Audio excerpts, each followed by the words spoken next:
It's a real pleasure to welcome you all to Tate Britain for this very special event, which we're hosting in partnership with the Paul Mellon Centre and which has been enabled by the Manton Foundation and with support from the Turner Society. Now, it's already been a really exciting year as far as Turner is concerned. His 250th anniversary has not disappointed. We've seen exhibitions held across the UK, across the world, new books published, many of them by people sitting in the room, symposia, and lots more besides. Now, the idea for this conference was to provide us all with a chance to reflect on the field. How do we research, curate, and display and think about Turner now? The idea was to look back to his time, but also to the now, and I hope that the next couple of days will give us lots of inspiration and a sense of purpose for the future. Now, I have a couple of housekeeping and timekeeping notes to let you know. On timekeeping, we ask that all speakers, I'm sure you're all very well behaved, but we ask you that you really do keep to time. We've got some signs to flash up for the 5-minute warning, modelled by Esther. But we do have a lot to get through, and we want to make sure that the breaks are long enough for you all to circulate, and lunchtime too. On lunchtime, because we've got two popular exhibitions on at the moment, we're anticipating that the Tate Ginogly Cafe will be quite busy, just from how it's been in the previous week or so. And so at the in your packs or from the table at the in the foyer, you might have seen we've made a list of places that you might want to go to for lunch that are not within Tate. If you want to have a 5 or 10 minute walk out, there are plenty of places. So do have a look at that if you want to venture out. And as for housekeeping, the toilets are located in the foyer that you came in through, and there's a member of Tate staff there to guide you and help you should you need to find your way. And I should also say that if the fire alarm sounds, it's not a drill, so we must exit, and the instruction is to go up the stairs here and exit through the black doors at the back of the auditorium, through what's our staff entrance, and to assemble out in the car park just here. Now, should you need any help with directions and so on, you could find me, Amy. I realised I didn't introduce myself, Amy Kincannon, Nicola Morby, who has really masterminded everything, Nicole Cochrane, or one of our other colleagues. Most of us are wearing our red lanyards. And without further ado, I will hand over to Esther Chadwick, chair of our first session. Thanks so much, Amy, and a very warm welcome to everybody this morning. It's wonderful to see so many people here. Firstly, thank you to Amy and Nicola and team, and a special congratulations to Amy for an absolutely magnificent exhibition, which I hope you'll all have the chance to see if you haven't already.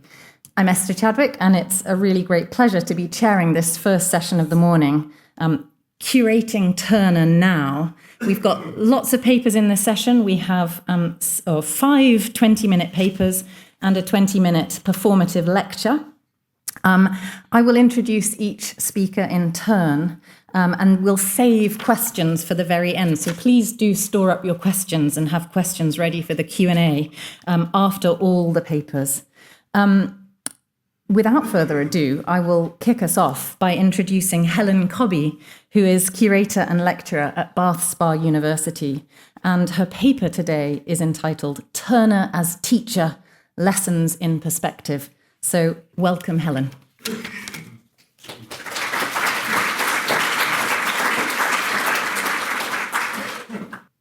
Good morning. Thank you very much to Tate Britain and the Paul Mellon Centre for inviting me. It's an honour to be here. I'm going to consider Turner as Professor of Perspective at the Royal Academy, exploring a still under-recognised part of his professional life, and yet a post that he held for almost 30 years, from 1807, when he was 32. It was his first and only platform for making illustrated public statements about art.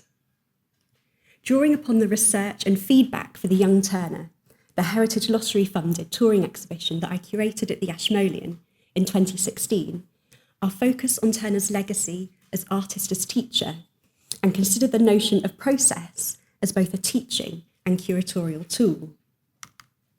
Turner's oil painting, entitled A View of the High Street, Oxford, made between 1809 and 10, was the catalyst for the Young Turner exhibition, having recently entered the Ashmolean's collection following a major public fundraising campaign.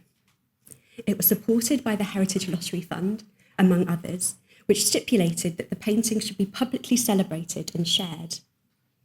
I used this opportunity to explore Turner's early interest in architectural and topographical subjects, adopting place and process as central themes. Most of the exhibited drawings, watercolours and engravings came from the Ashmolean's collection, supplemented by 12 loans from Tate, including Turner's earliest known sketchbook and several rarely exhibited perspective diagrams created around the same time as the newly acquired Oxford painting. 4 venues participated in the tour. It opened in 2018 at the Higgins Art Gallery Museum in Bedford, which reported its busiest May since 2012 because of the exhibition. It travelled to Blenheim Palace, which welcomed the largest audience, just under 73,000 visitors, then to Worcester City Art Gallery and Museum, and finally to Banbury Museum in early 2020. These pages from Worcester's visitor book offer a glimpse of the typical feedback. Visitors repeatedly remarked on how good it was to have the exhibition out here in Worcestershire, as one put it. Another frequent comment was along the lines of, a different take on Turner. Having lived in Oxford, I really appreciated it. Embedding Turner within specific places continues to be an effective way to engage the broader audiences with the more specialised aspects of his work. Consider the recent campaign at Bristol Museum and Art Gallery to acquire Turner's early watercolour of Hotwells in Bristol. Like the Ashmoleans campaign, it drew unprecedented public support. Although ultimately outbid on the night of the auction, the museum's current exhibition, Prince of the Rocks, celebrates the public's generosity and Turner's Bristol connections. Fittingly, all the Turners on display come from the museum's own collection, and they are presented alongside items from its designated geology and natural history collections. This allows the interpretation to highlight the significance of place like the Avon Gorge for wildlife as well as artists, and to reflect on how such landscapes continue to change in the context of the climate crisis. In addition to this unusual strategy of exhibiting Turner amongst flora and fauna, this is also one of the few exhibitions to mention his prospective professorship. However, this is largely to mark a shift from his precocious early years to his emergence as an established artist. Turner was only the second professor of perspective at the Royal Academy, which gave him scope to shape the role. Even so, he was expected to deliver 6 lectures a year to an audience made up of Royal Academicians and students of both the antique and life modelling schools, including painters, architects and sculptors. Capturing the attention of such a diverse group was no small feat, and perhaps demanded an interdisciplinary approach, as well as a sense of going behind the scenes to offer privileged access to his processes. Turner was clearly proud of his position, signing many works with the initials PP. These included his Christchurch print for the Oxford Almanac, published the year he delivered his first lecture, as well as the print after the Ashmoleans' High Street painting. His extensive preparation also suggests how seriously he took the role, and that he was highly motivated by his new status.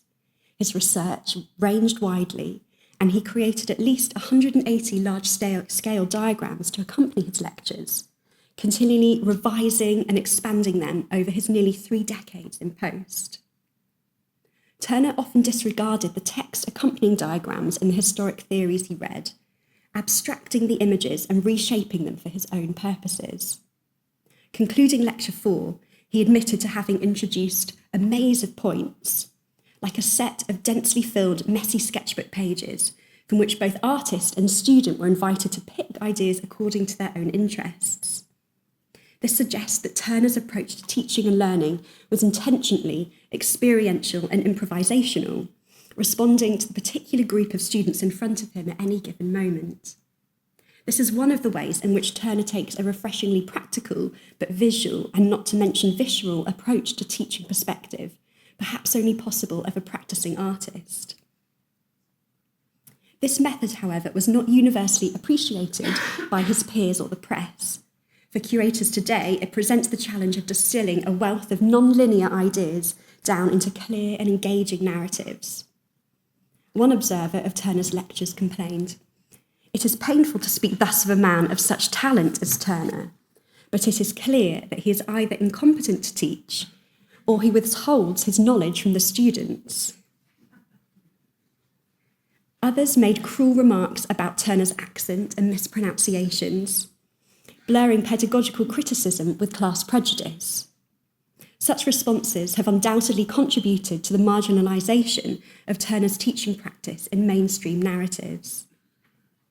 The rare exhibitions that have included Turner's lecture diagrams were mostly held at or organised by Tate between 1980 and 2009.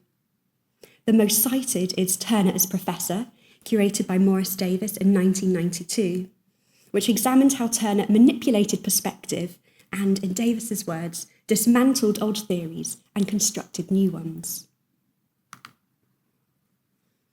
The Young Turner exhibition was therefore unusual in bringing numerous lecture diagrams to regional venues, where they were enthusiastically received by both visitors and the press. Two of the diagrams displayed show how to draw a simple rectangular building at 45 degrees to the picture plane, yet in the first, diagram 35, a wobbly red line veers towards the right edge before collapsing into too small a space. Davis notes that Turner failed to place the vanishing points correctly, a fundamental error, which, given his skill, suggests he drew the diagrams freehand and believed that, as Davis puts it, strictly accurate perspective was not essential to a successful work of art. It is also possible that, given his audience of fellow artists, Turner assumed a certain expertise, freeing him to expand his perspective lectures to include reflections on landscape art and perceptual experience.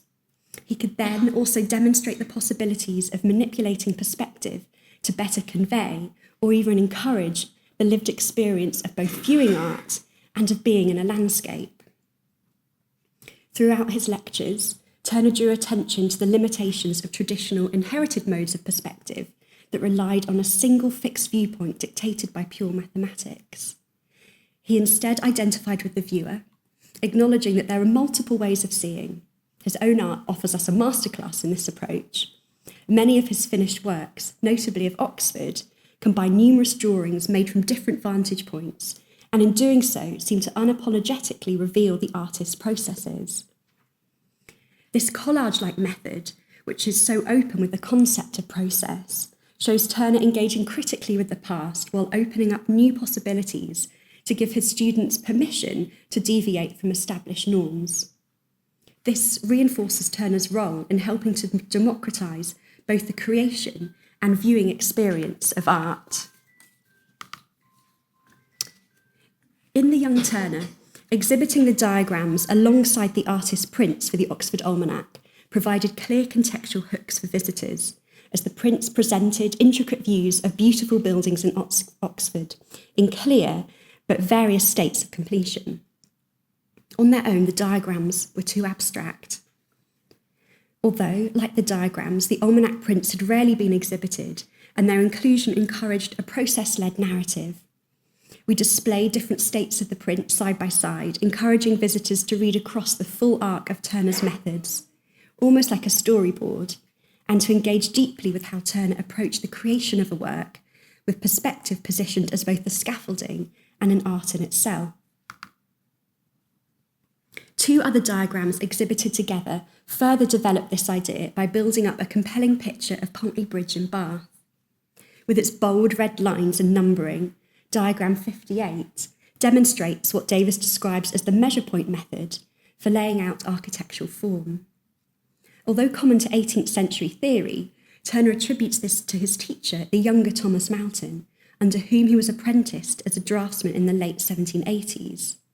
This is significant for several reasons.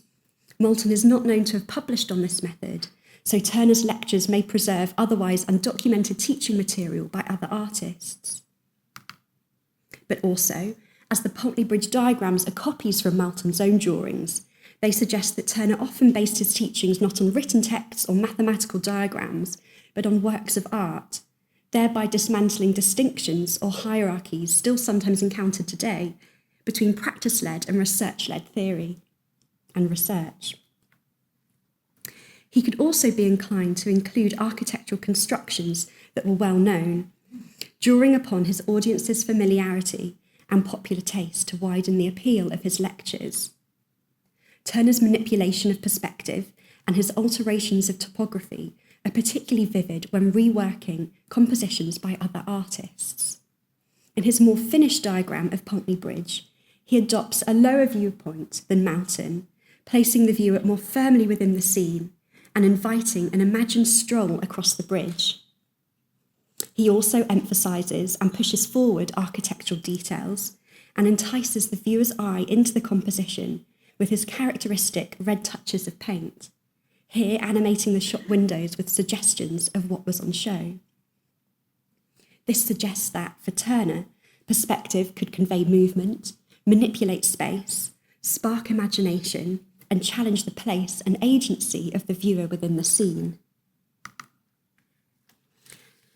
The Young Turner exhibition presented a range of work by Mountain and other artists, including Edward Days, enabling visitors to make their own connections in a show-not-tell approach that encourages reflection on process itself. This strategy for curating Turner appears to have only grown. Take the Holborn Museum's recent Turner exhibition, a popular survey of British watercolourists across the artist's career, in which the majority of works were perhaps not by Turner. In an aptly Turnerian way, this allows curators to present an ambitious combination of ideas, voices, and processes, encouraging readings between the lines and consideration of the lesser known. This can only empower viewers to draw their own conclusions and complete the picture, thereby enhancing the learning experience for us all. Thank you very much.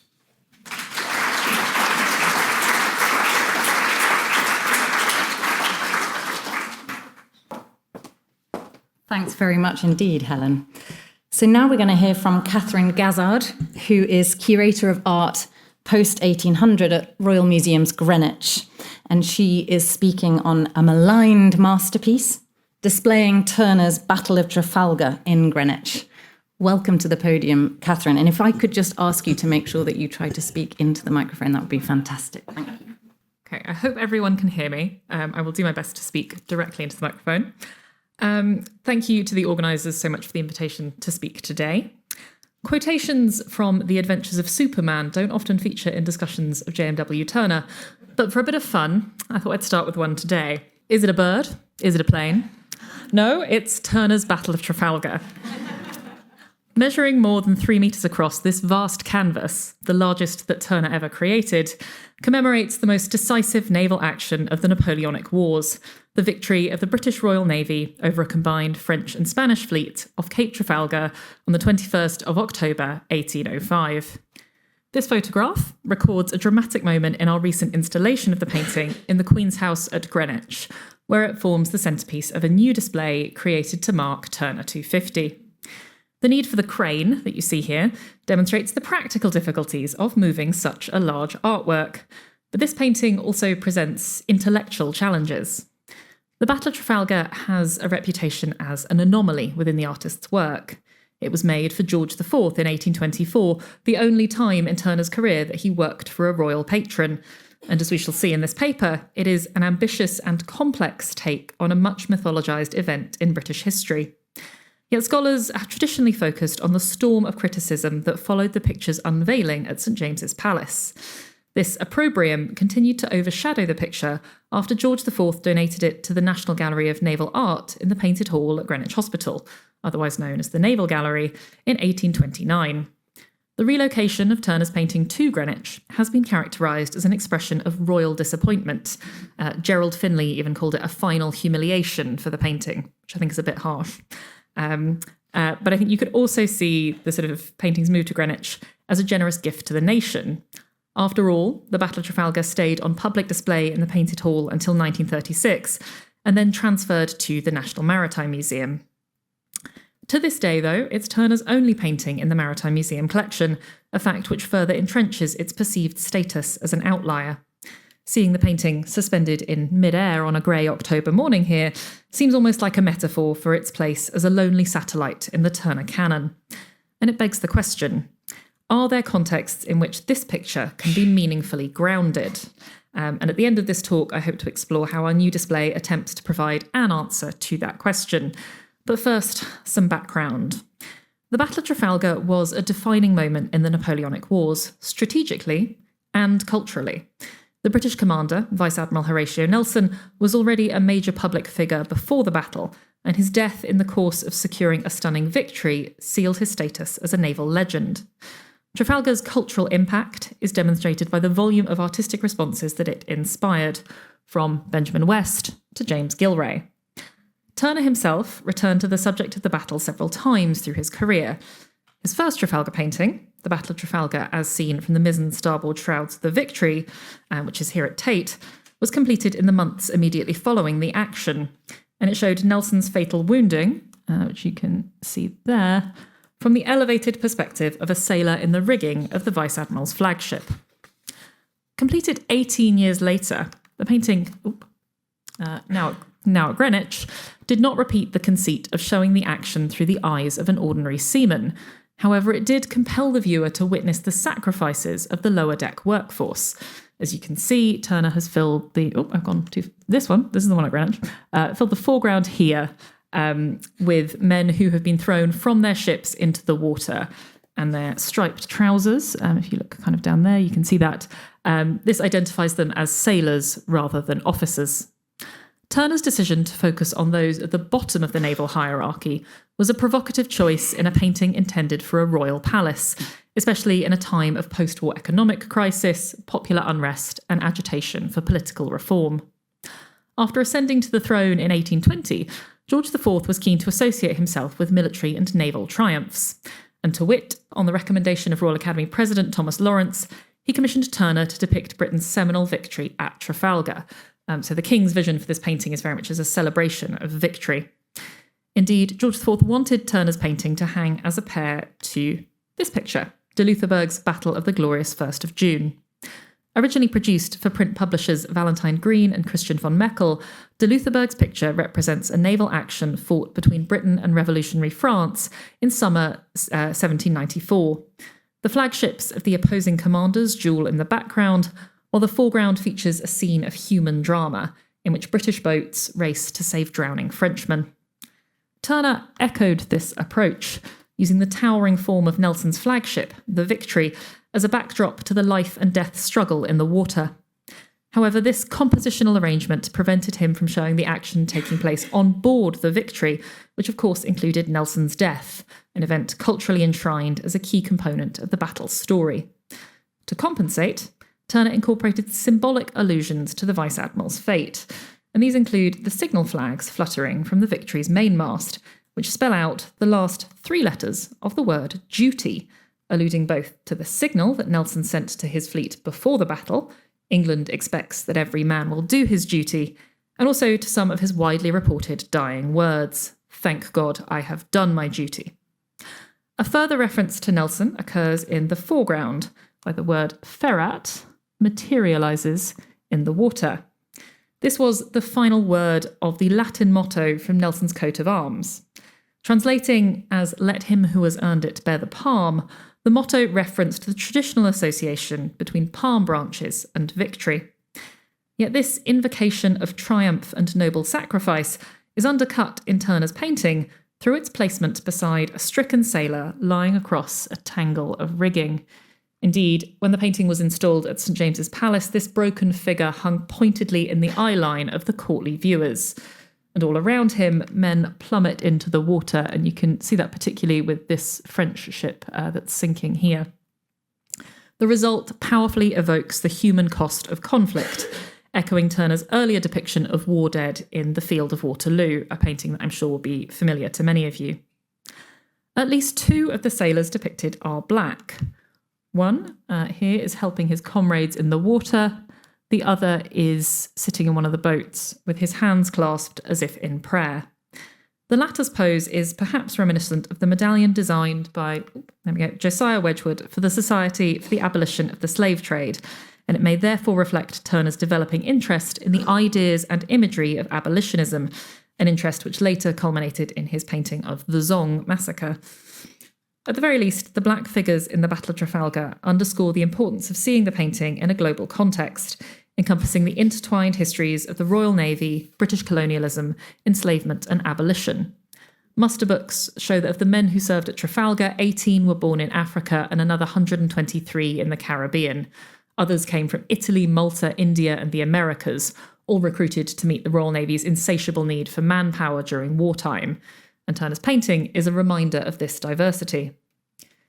Combining a tribute to Nelson with a meditation on the horrors of war and an ode to ordinary seamen, the Battle of Trafalgar is a complex and ambivalent artwork, and it was not to the liking of the courtiers and officials who saw it when it was unveiled at St James's Palace in May 1824. I'm just going to pull out two bits of recorded, reputed kind of criticism of it for us here. So Vice Admiral Sir Thomas Masterman Hardy, who you see here, and he'd been Nelson's flag captain on the Victory, he reportedly likened the painting to a street scene, declaring that, quote, the ships had more the effect of houses than men of war. Meanwhile, the Duke of Clarence, the future Sailor King, William IV, is supposed to have told Turner, I have been at sea the greater part of my life, sir. You don't know who you are talking to, and I'll be damned if you know what you are talking about. Now, I've highlighted Hardy and William IV here, not because their comments are especially noteworthy. Indeed, in the case of the Duke of Clarence, there are conflicting reports, and some suggest that he was actually a little bit more favourably inclined to Turner's picture than the quote I've just read might suggest. However, for the purposes of this paper, Hardy and William are relevant because their portraits, the painting and the bust shown on this slide, were later displayed alongside the Battle of Trafalgar in the Naval Gallery at Greenwich Hospital. So they're quite a useful fulcrum for us in this paper as we pivot to think about the existence of Turner's painting in Greenwich from the 1820s to the 2020s. Art historians have not always appreciated the Naval Gallery's significance. In 1870, the Athenaeum declared, there is no public collection of pictures which is less visited by artists and archaeological students than that in the Painted Hall of Greenwich Hospital. On the other hand, there's scarcely one that is more popular. The perception of the Naval Gallery as a crowd-pleasing but artistically unserious institution may explain why scholars have traditionally assumed that George IV sent Turner's painting there out of embarrassment. However, recent work by Cicely Robinson, Jeff Quilley and others has encouraged a fuller understanding of the gallery's cultural impact. Established in 1824, the National Gallery of Naval Art, to give it its full name, and worth noting that it was the first public art gallery to use national in its title, beating the National Gallery by a handful of weeks. But so it was situated here, I've gone too far, it was situated here at Greenwich Hospital, a grand architectural complex on the banks of the Thames, dedicated to the care of elderly and disabled naval veterans. And one of its most famous rooms, as you've just seen, was James Thornhill's Painted Hall. The idea of turning this space into a gallery of maritime art was first suggested in 1795 by William Locker, a lieutenant governor at the hospital, and his son, Edward Hawke Locker, eventually brought his vision to fruition. Since the hospital directors did not want to divert funds from the institution's charitable work, Locker relied on private donations to build the gallery's collection. With assistance from politician Charles Long, he convinced George IV to set an example for other collectors. The king made his first donation in 1824, presenting a gift of 35 naval portraits, you can see all of them here, from the royal collection. He then reaffirmed his support 5 years later by donating de Lutherberg's Glorious 1st of June and Turner's Battle of Trafalgar. Seen in this context, the donation of Turner's painting can be understood as the culmination of the king's relationship with the gallery, as much as an expression of his disappointment in the picture. The Battle of Trafalgar instantly became a star attraction at Greenwich, featuring initially in this space, the vestibule, the first part of the gallery that visitors encountered. And in this oil sketch of the space by James Holland, Turner's picture, its location is on the right here. When marine painter Clarkson Stanfield took over from Locker as curator of the gallery in 1845, he moved the painting to the main hall, where it hung opposite the de Lutherberg, as shown in this 1865 drawing. While hanging in the Painted Hall, Turner's painting featured routinely in the press. For example, in 1858, the Illustrated London News declared that it was, quote, a graphic illustration of the maritime warfare of the past, not least since future victories will differ materially in their characteristics." End quote. This alluded to the massive technological shifts that had occurred in the half-century since Trafalgar. With the advent of steam power, the sailing ships of Nelson's fleet had become old-fashioned relics, and the role of the Royal Navy had changed too. During the Pax Britannica of the 19th century, British naval vessels were employed in survey work, peacekeeping, and so-called gunboat diplomacy around the Empire, rather than in battle. Against this backdrop, visitors came to regard Turner's painting through the lens of nostalgia, and the Naval Gallery encouraged this shift, since the idea of communing with the past was central to its identity. This is reflected in Thomas Davidson's England's Pride and Glory, a sentimental painting in which a young cadet is guided by his mother to gaze at a portrait of Nelson in the Painted Hall. The implication is that he will be roused by the picture to emulate the Vice Admiral's example. Importantly, the Naval Gallery's connection to past glories came not only through its artworks, but also through its association with veterans at the lower deck. For many years, Greenwich pensioners, elderly and disabled sailors living at the hospital, were employed as wardens at the gallery, and it seems appropriate that the Battle of Trafalgar, a painting which emphasised the suffering of common seamen, should have ended up in this context, though the pensioners themselves were not necessarily fans of the work. In The Harbours of England, John Ruskin wrote that one of them had told him that instead of Turner's picture, "We ought to add a Huggins." The old sailor was referring to the work of William Huggins, a marine painter known for his exacting technical detail. Ruskin made clear his disdain for what he saw as the pensioner's uncultured taste, not least through his caricaturing of the man's accent, which I've tried to sort of replicate in my pronunciation. But the anecdote nevertheless shows that the voices of the pensioners were an important part of the experience of viewing Turner's painting at Greenwich. Pensioners in the Naval Gallery became a favourite subject for genre painters looking to create comforting fictions of working-class patriotism. In the 1830s, John Burnet planned a painting on this theme featuring Turner's Battle of Trafalgar. The work was never completed, but Burnet's compositional studies survive. They show pensioners in their dark blue uniforms pointing at Turner's painting, while a small crowd gathers round to hear their observations. Andrew Morton's The United Service of 1845 was conceived in a similar vein. It shows Greenwich pensioners giving a tour of the Painted Hall to their red-coated military counterparts from the Royal Hospital at Chelsea. And importantly, all of the men depicted here are portraits of real individuals. To give just a couple of examples, this figure is Joseph Bergen, who lost his leg at Trafalgar, and behind him is John de Man, who served with Nelson in the West Indies. These figures are real-life equivalents of the black and white sailors whose fight for survival is foregrounded in the Battle of Trafalgar. Pensioners ceased to live on site at Greenwich Hospital in 1869, but the Naval Gallery continued to trade on their memory. As the Art Journal observed in 1889, quote, "There, hundreds of veterans who had fought and bled in the events represented by the pictures in the hall spent their last days." End of quote. When the Naval Gallery closed in 1936, its collection transferred to the then newly established National Maritime Museum, housed in buildings just across the road from the sort of old buildings of Greenwich Hospital.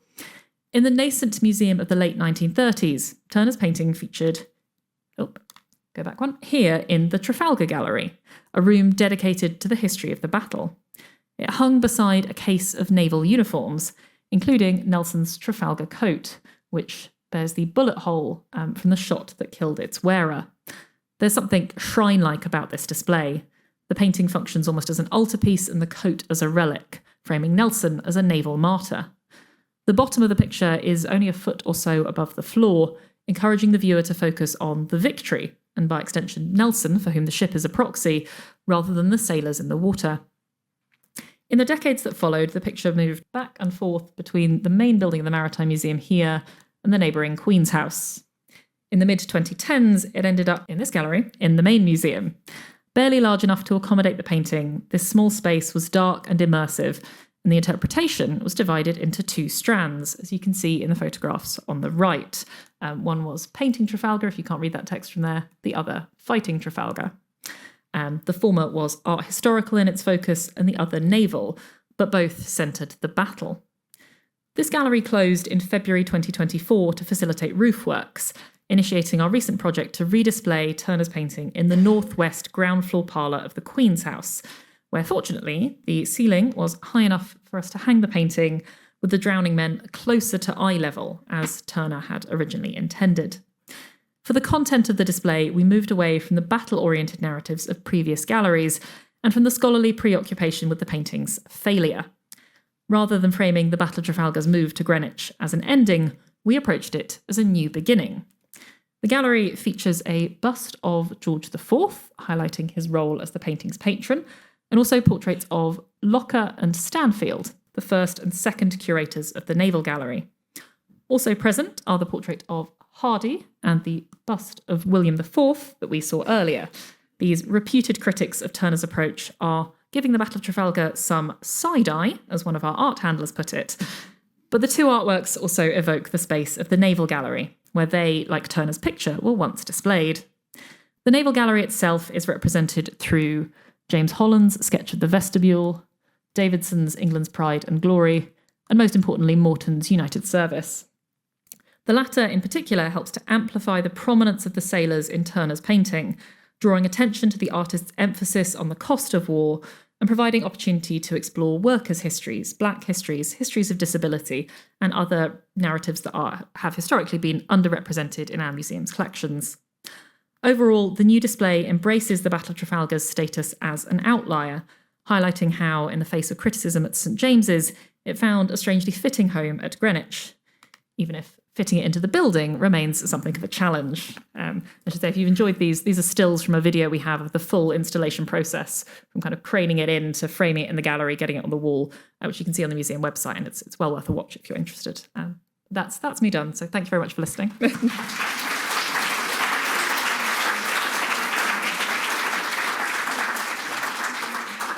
Thank you, Katherine. It's always really wonderful to see those behind-the-scenes shots. So now I'd like to introduce Imogen Holmes-Rowe, who is Curator of Historic Art at the Whitworth University of Manchester. And she has a paper this morning titled Reimagining the Liber Studiorum, Reasserting the Primacy of Print in Turner's Art.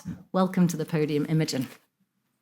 It's a real pleasure to be here today as part of the programme. My thanks to Tate Britain, Paul Mellon Centre, and the Manton Foundation Fund for Historic Art, and the Turner Society for coordinating such a fantastic programme.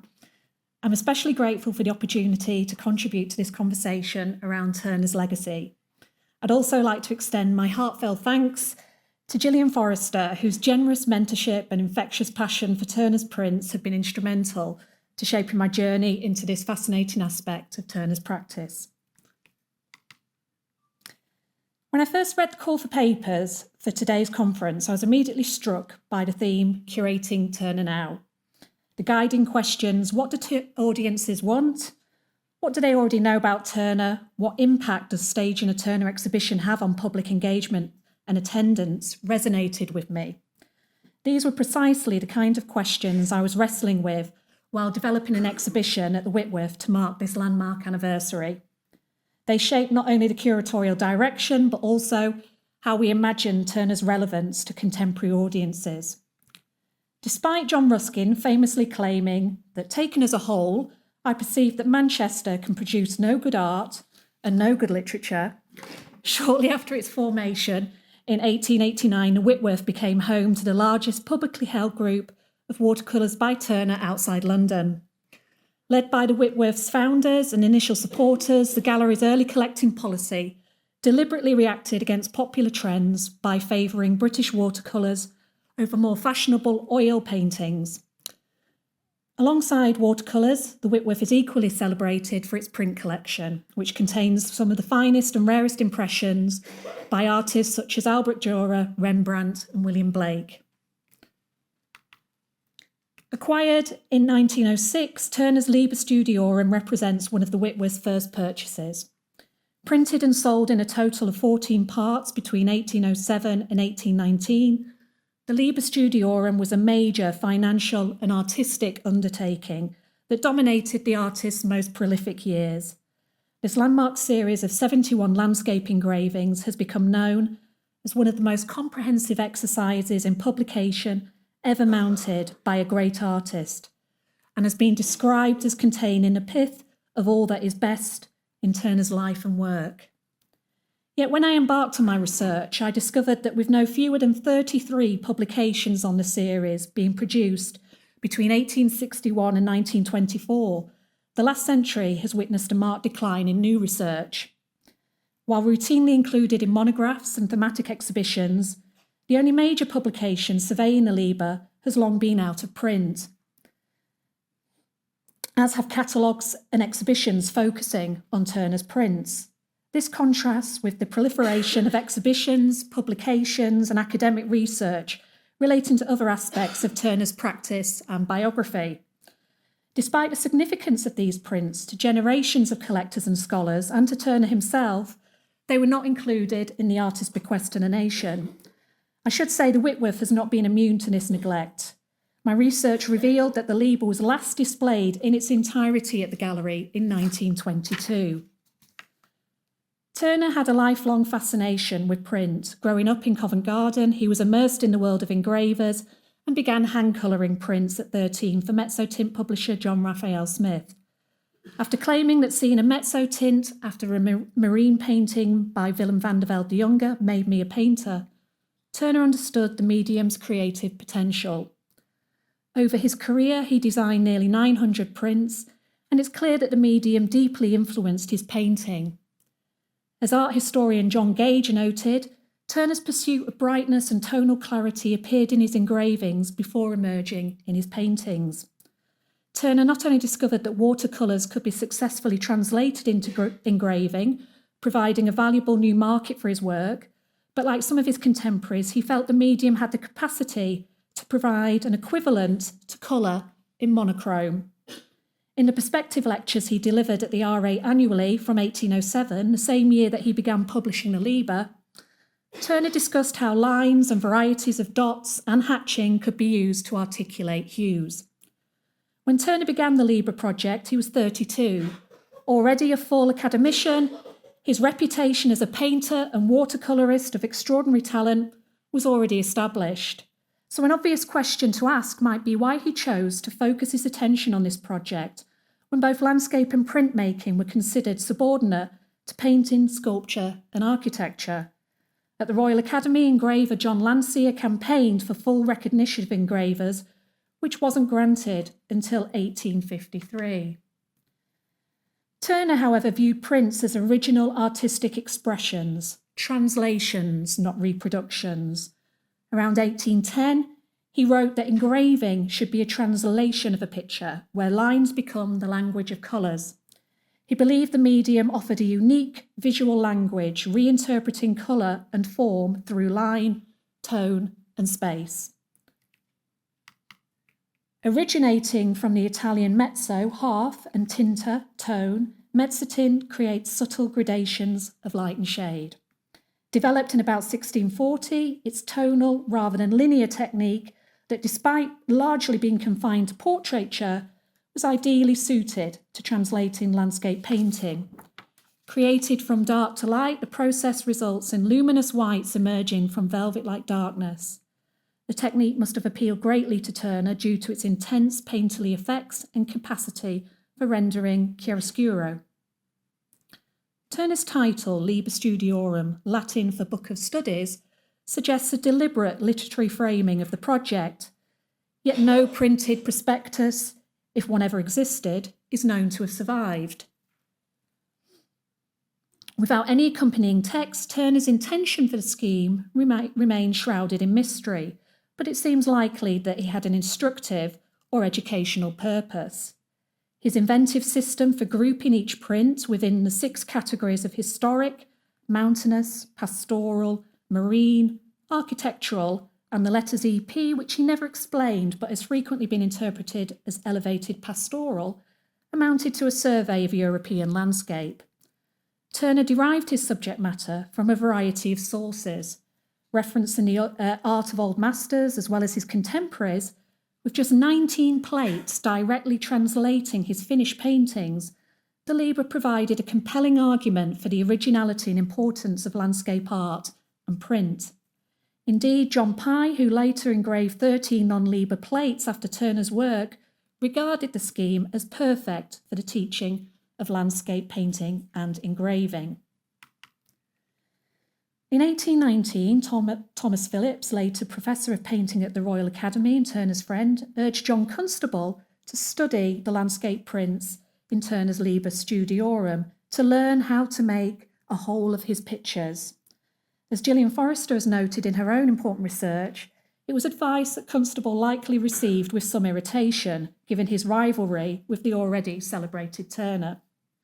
Yet despite this tension, and Constable's reference to the Liber Studiorum, the artist's own ambition mezzotint series English Landscape Scenery, launched in the late 1820s, bears the unmistakable imprint of Turner's Liber. Like Turner, Constable sought to redefine the landscape artist's role, championing a radical return to what he called perfection at its primitive source, nature. In this way, Turner's vision not only shaped his contemporaries, but ignited a broader conversation about the role of the landscape painter. As I became deeply engaged with the story of Turner's Liber Studiorum, I recognised that my next challenge was to devise ways to meaningfully connect our visitors with this remarkable body of work. Displaying them as Turner intended was key to our presentation. In the final volume of Modern Painters, Ruskin recalled Turner's remark about the Liber: "What is the use of them but together?" Nearly 2 decades later, Liber scholar William George Rawlinson echoed this sentiment, recounting Turner's rebuke to a Bond Street dealer for breaking up sets. "A pack of geese. Don't they know what Liber Studiorum means?" Although Turner's prints frequently appear in exhibitions, the last comprehensive UK survey of the Liber Studiorum was held here at Tate Britain in 1996. In keeping with Turner's own conviction, I argue that the series achieves its fullest impact when encountered as a whole rather than as isolated plates. Turner created the Liber in collaboration with nearly a dozen professional mezzotint engravers. At the start of the project, the artist had limited knowledge or practical experience of mezzotint. However, he meticulously supervised the work of those not engraved by his own hand, and as his extensive annotations on surviving engravers' proofs reveal, he developed an acute understanding of the process, engraving 11 of the 71 Liber plates himself. Creating the designs, etching the copper plates, and overseeing their engraving by skilled printmakers was a demanding and time-intensive task, clear evidence of the project's significance for Turner, absorbing a substantial portion of his time over a decade. It's been suggested that those prints produced after his death or not under his supervision failed to translate the atmosphere and quality of his artistic vision. While Turner's relationship with his engravers was clearly fraught, there was a reciprocal nature to their sharing of skills. The artist clearly learnt a great deal from his engravers and transferred a wealth of knowledge in return, helping to elevate their reputations. When recalling the evolution of Solway moss, in a letter to John Pye, Thomas Lupton claimed that Turner's guidance placed me at once amongst my brother scrapers, an artist. As art historian and collector Alexander Finberg went even further, describing the indelible impact that the project was to have on the development of the engraver's skills. The plates of Liber Studiorum are engraved nearly as well as if Turner had done them himself. It's no exaggeration to say that these plates are immeasurably finer than any landscapes engraved even by the same engravers when working by their own unaided skill. Turner endowed them with something of his own incomparable delicacy and accuracy of sight. He lent them, as it were, his eyes, his knowledge, his skill, the fervour of his imagination, and he inspired them, often it would seem, in spite of themselves, with something of the untiring passion for perfection which characterised his work. Turner's capacity to think in light and shade made him the ideal artist to render painting into print. In the monochrome medium of engraving, the artist recognised that colour could be powerfully translated through tone rather than pigment. It is this understanding of translation that was fundamental to Turner's approach to engraving, painting and nature, an observation also shared by fellow engraver Pye. He, Turner, was wont to say that engravers have only the white paper to express what the painter does with vermilion. He would spend hours lying on the heath studying the effects of the atmosphere and the changes of lights and shade and the gradations required to express them. Nearly 20 years after his last published plate from the Liber, the primacy of chiaroscuro over colour remained paramount in Turner's work, declaring in his 5-volume work Modern Painters that there's no man living more cautious and sparing in the use of colour than Turner. Ruskin fervently argued for Turner's belief in the preeminence of light and shade over colour in nature. He quotes, "I have shown the inferiority and unimportance of nature in colour as a truth compared with light and shade. No richness nor depth of tint is considered of value enough to atone for the loss of one particle of arranged light. No brilliancy of hue is permitted to interfere with the depth of a determined shadow. He paints in colour, but he thinks in light and shade, and were it necessary, rather than lose one line of his forms or one ray of his sunshine, would, I apprehend, be content to paint in black and white to the rest of his life." Yet given that Turner's watercolours are among the Whitworth's most frequently requested works, both by visitors and through institutional loans, I knew I needed to ensure that they had a presence within the exhibition. While ensuring the Liber remained a compelling focus, the anniversary year prompted us to explore new ways of engaging audiences with this lesser-known aspect of his practice. For Turner, the techniques of watercolour and oil were closely related, and by looking again at his body of work from across his creative opus, it's interesting to observe a similar reciprocity between the artist's graphic work and those in other media.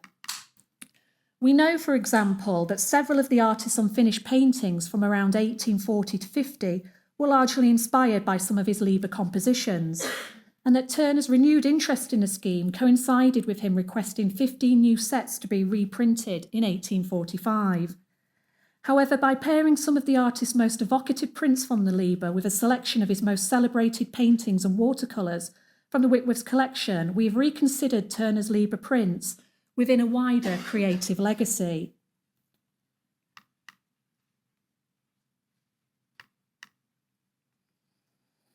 Moreover, this approach has invited a new visual exchange between these works that allows audiences to reassess how an artist who's been lauded for revolutionising the use of colour, was also able to fully exploit the tonal possibilities of printmaking to rival those achieved in his paintings.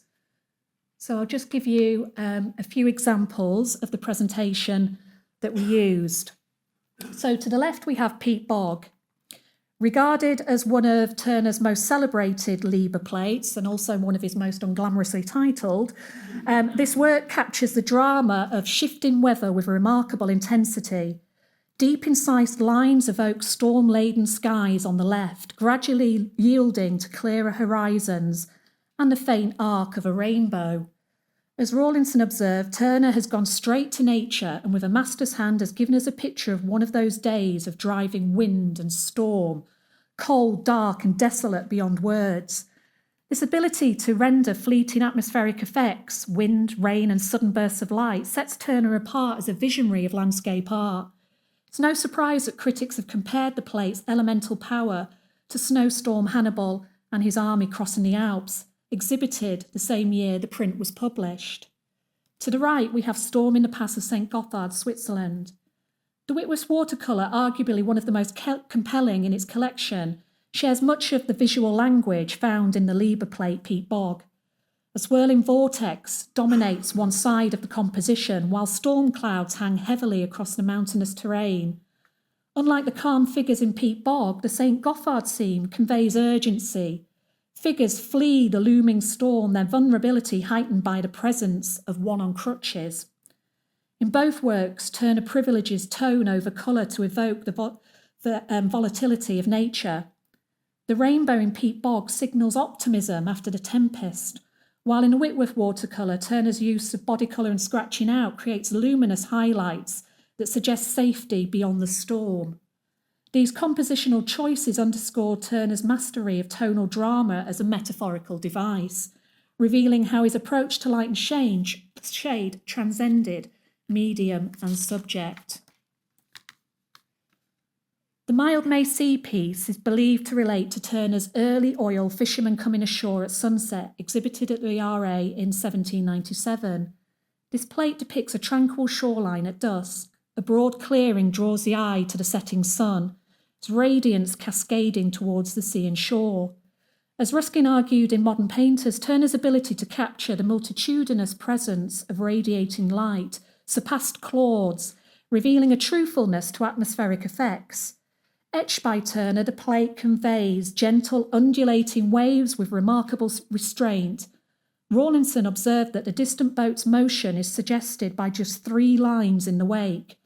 Unlike the storm-laden drama of Pete Bogg, the lightly bitten lines here translate coastal calm, demonstrating Turner's mastery of tonal nuance in print. Moonlight on Lake Lucerne with the Rigi in the distance, Switzerland. In this extraordinary scene dating from Turner's annual tours of Switzerland between 1841 and 1844, the artist chooses to make another celestial body and its effect on water the dominant feature of his work. Reflections on a water surface were featured in Ruskin's writing. However, he criticised many artists for either not painting them at all or rendering the reflected topographies so clearly that the viewer is plunged into the water's depth rather than floating over its surface. In this work, the cool, bright moonlight and its dazzling reflection on the calm waters of Lake Lucerne prevail.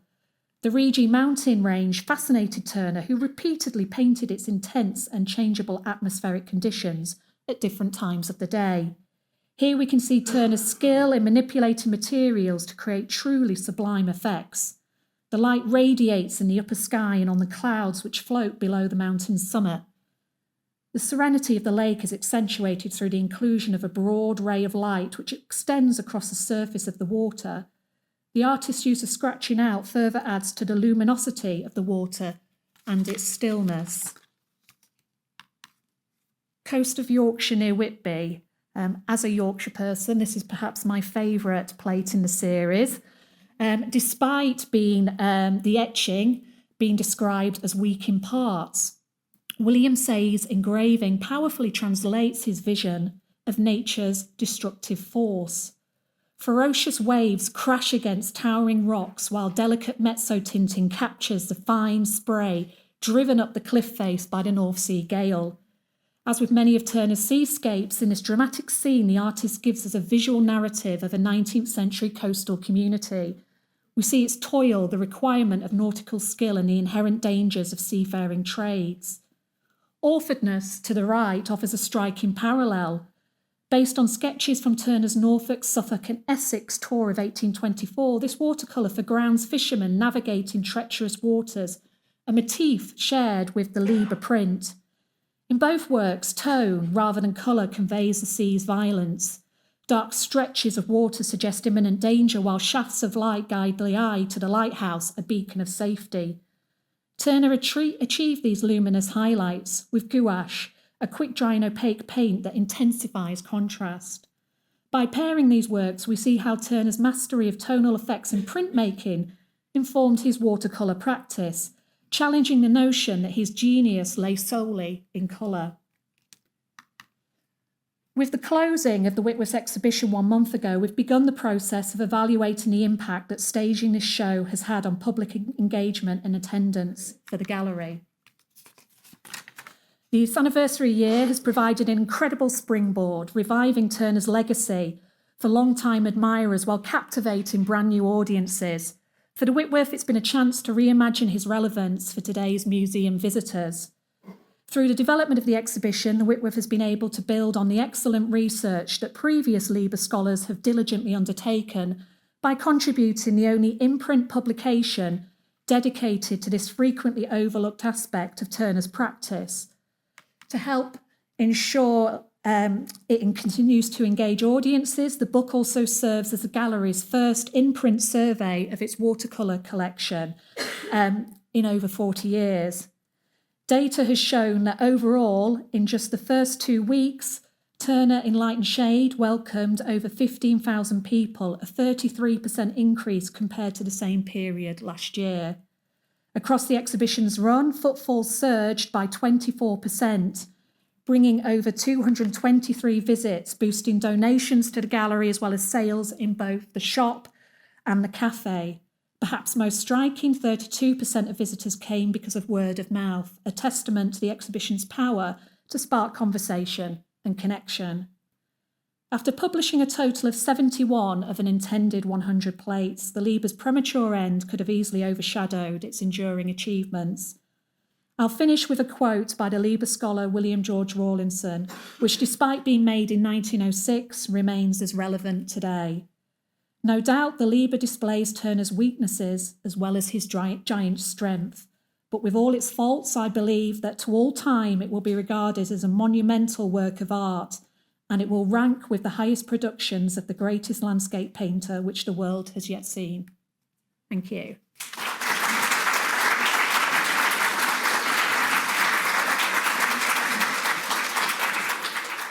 Welcome back to this first panel, Curating Turner Now, which I've been enjoying immensely, and I hope you have too. I'm now very happy to continue with the panel, 2 further 20-minute papers followed by a performative lecture.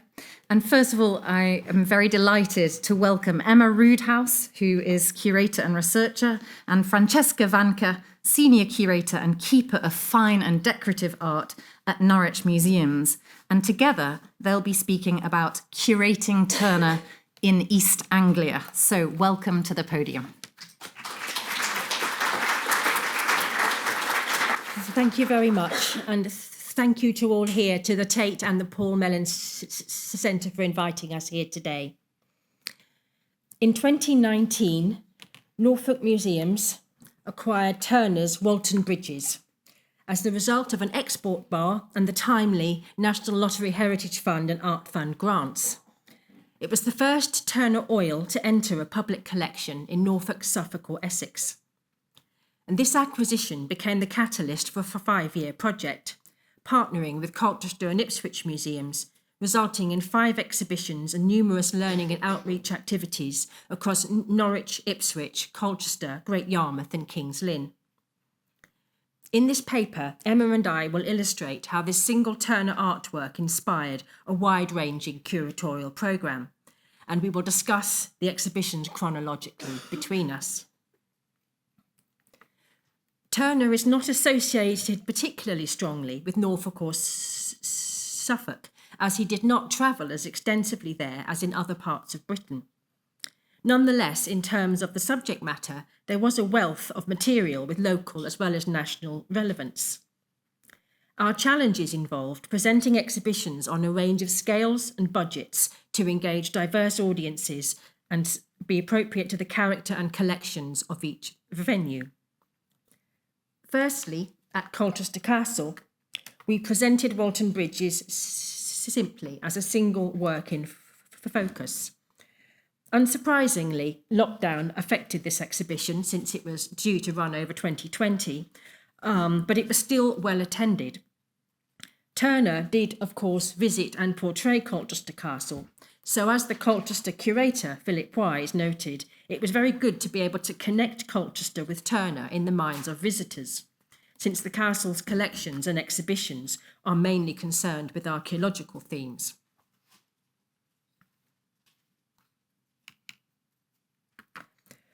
For the small gallery space at King's Lynn Museum, which had never housed a work by Turner before, I curated an exhibition on the theme of water, appropriate both for the subject of Walton Bridges and for Lynn's collections. It comprised 12 works, including Walton Bridges itself, exploring how artists depict water and its moods. This theme allowed us to make connections with Norfolk artists influenced by Turner. John Sell Cotman is the best known. Here we have his Barmouth Estuary, but also others slightly less well known, such as James Hillett, who lived in King's Lynn, although he had also spent time in London and would have encountered Turner at the Royal Academy. This night seascape owes a strong stylistic debt to Dutch antecedents, but also to Turner's interpretations of night skies and moonlight reflected on the water. To further the local connection, I included this work by Henry Baines. Fisherfleet was an estuarine area of King's Lynn. Baines, a sailor's son, studied art in London and Europe for several years before moving back to his native Lynn. The subject of his paintings are mainly local, maritime or topographical, but the research for this exhibition allowed me to look in more depth at some of his drawings in our collection. These include these thumbnail sketches, at least 2 of which are copies of Turner. I have not yet identified the specific paintings, but this is a topic for future research. For the exhibition at Time and Tide Museum in Great Yarmouth in 2023, I was able to take advantage of a timely coincidence. A new bridge was being built across the River Yare, suggesting the choice of bridges as a subject. Time and Tide's exhibition gallery is suitable for national loans, so we were able to borrow from Tate, which kindly lent one of Turner's preparatory sketches for Walton Bridges, and also the sketchbook from his 1824 visit to Yarmouth. This sketch of South Quay includes a small view of the then newly modernised original bridge across the Yare. I was able to bring out Turner's interest in technology and the long-standing importance of bridges for Yarmouth. Given its geography, bridges have always been crucial to its commercial prosperity. The topic lent itself to a wide range of subjects, from folklore, bridges being liminal spaces. There are several ghost stories linked to bridges in Norfolk, the perennial significance of bridges as civic monuments and sources of pride, as well as their engineering and technology. I included commemoratives from works by the local ceramics and glass decorator William Absalon, commemorating the original Yarmouth Bridge of the 1780s. A pincushion, top left, from the 1820s illustrating the same modernised bridge as Turner's sketch, to the plastic souvenirs produced by the engineering firm responsible for the new bridge. This painting in Yarmouth's collections by Norfolk artist Cornelius Winter, drawn on the spot, and one thinks of Turner capturing the fire in the Houses of Parliament from the Thames, depicts one of the worst disasters in Yarmouth's history, the collapse of the suspension bridge in 1845. Faulty engineering was the main culprit in this tragedy. The technological side of bridge building was further explored in the separate interactives gallery. The engineering firm donated children's bridge building blocks. They also lent a speeded up film of the building process, architectural models, and some more tongue-in-cheek items. An unexploded World War II bomb was discovered on the site mid-project, which delayed progress while it was detonated, so we displayed a model of the bomb. This kind of thing may seem far removed from Turner, but the building process and obstacles to the same of the local bridge were very high on the radar at the time, and Time and Tide, although they do house an art collection and art-based exhibitions, focuses on Yarmouth's history and industries. The museum's audiences are mainly local families, and the show needed to reflect this. Bridging the gap between historical and modern was of particular importance, as well as sustaining local relevance. Time and Tide have exhibited Turner watercolours and drawings once before in an exhibition about coastal art, but Yarmouth is not a town notably on the art lovers' map. 25% of those answering the visitors' survey said they had not heard of Turner before their visit. But it was very encouraging to read that of this 25%, all but one said they would like to see his work again.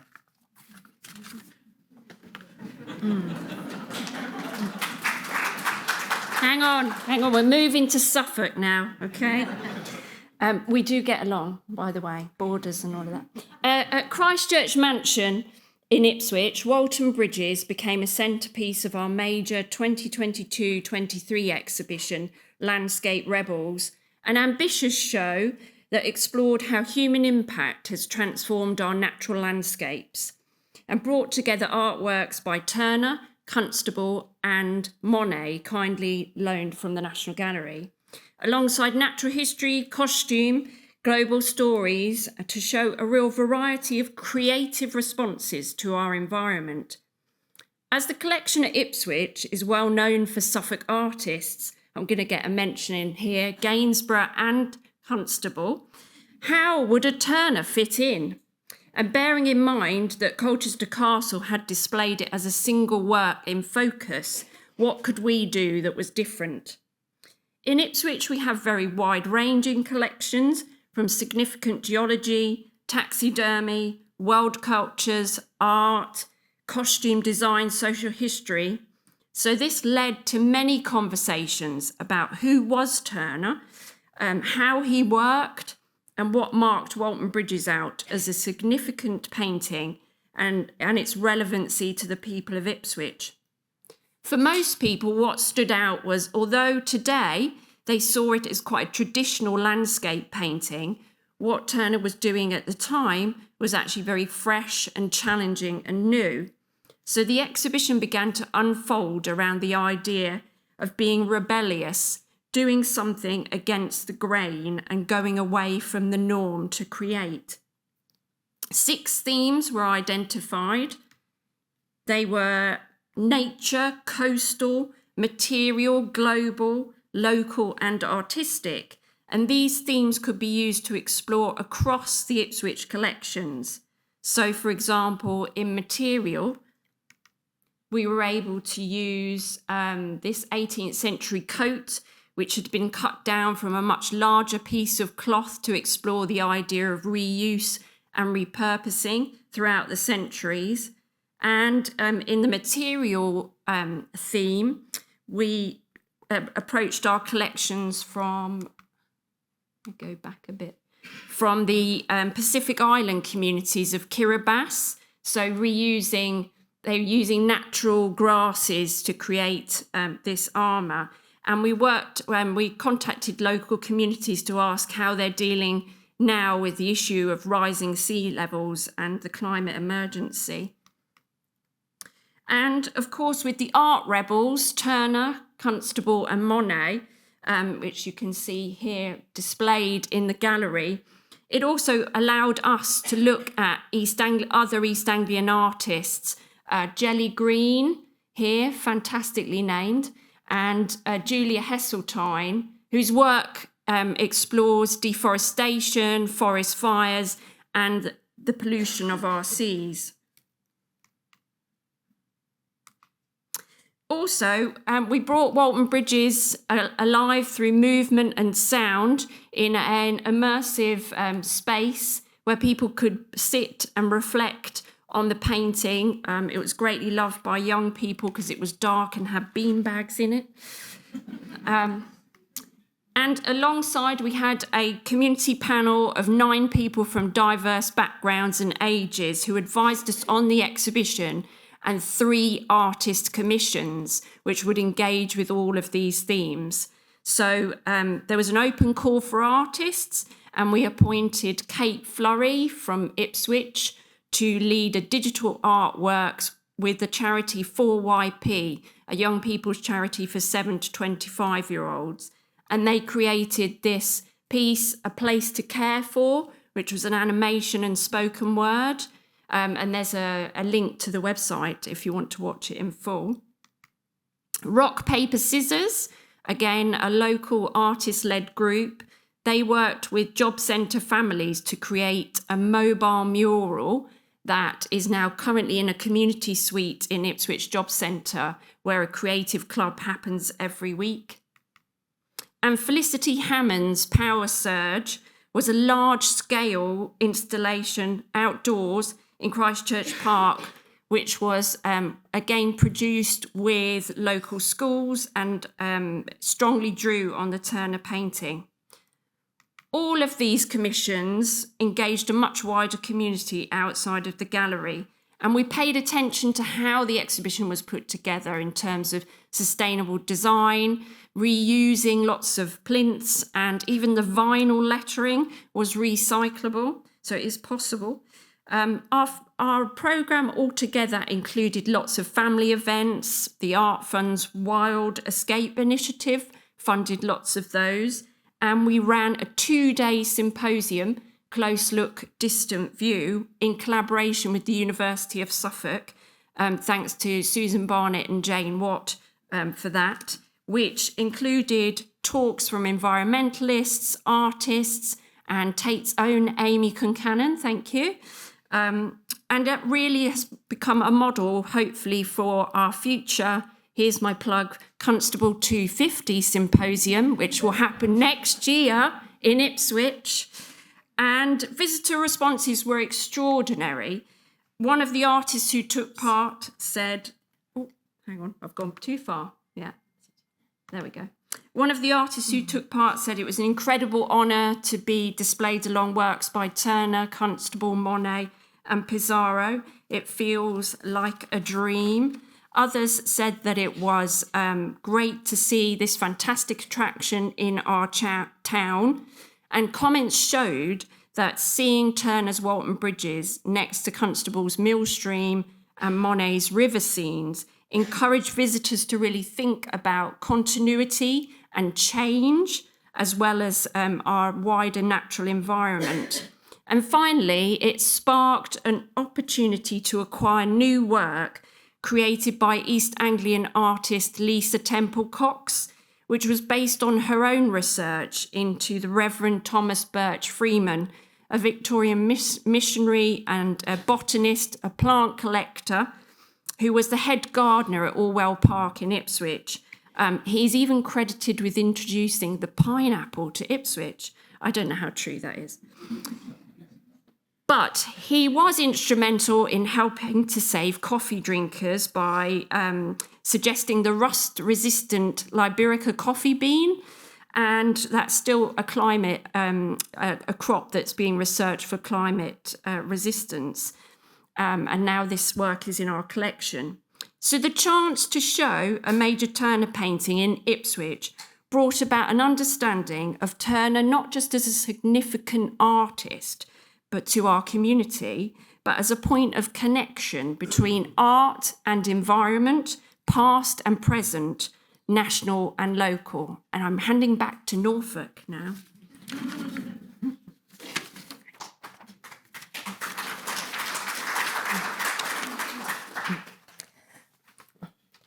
For the final exhibition in Norwich Castle, I moved in a slightly different direction. Norwich Castle holds regular art exhibitions, often including national loans. The challenge here was how to create a show with sufficient Turners to warrant it being called a Turner exhibition, while exploring a theme appropriate to our collections and venue. The starting point was to think about Walton Bridge itself. The bridge Turner portrayed was the second of 6. The first was famously painted by Canaletto. Turner painted several different versions of the second bridge, this one, and the 6th, opened in 2013, looks like this.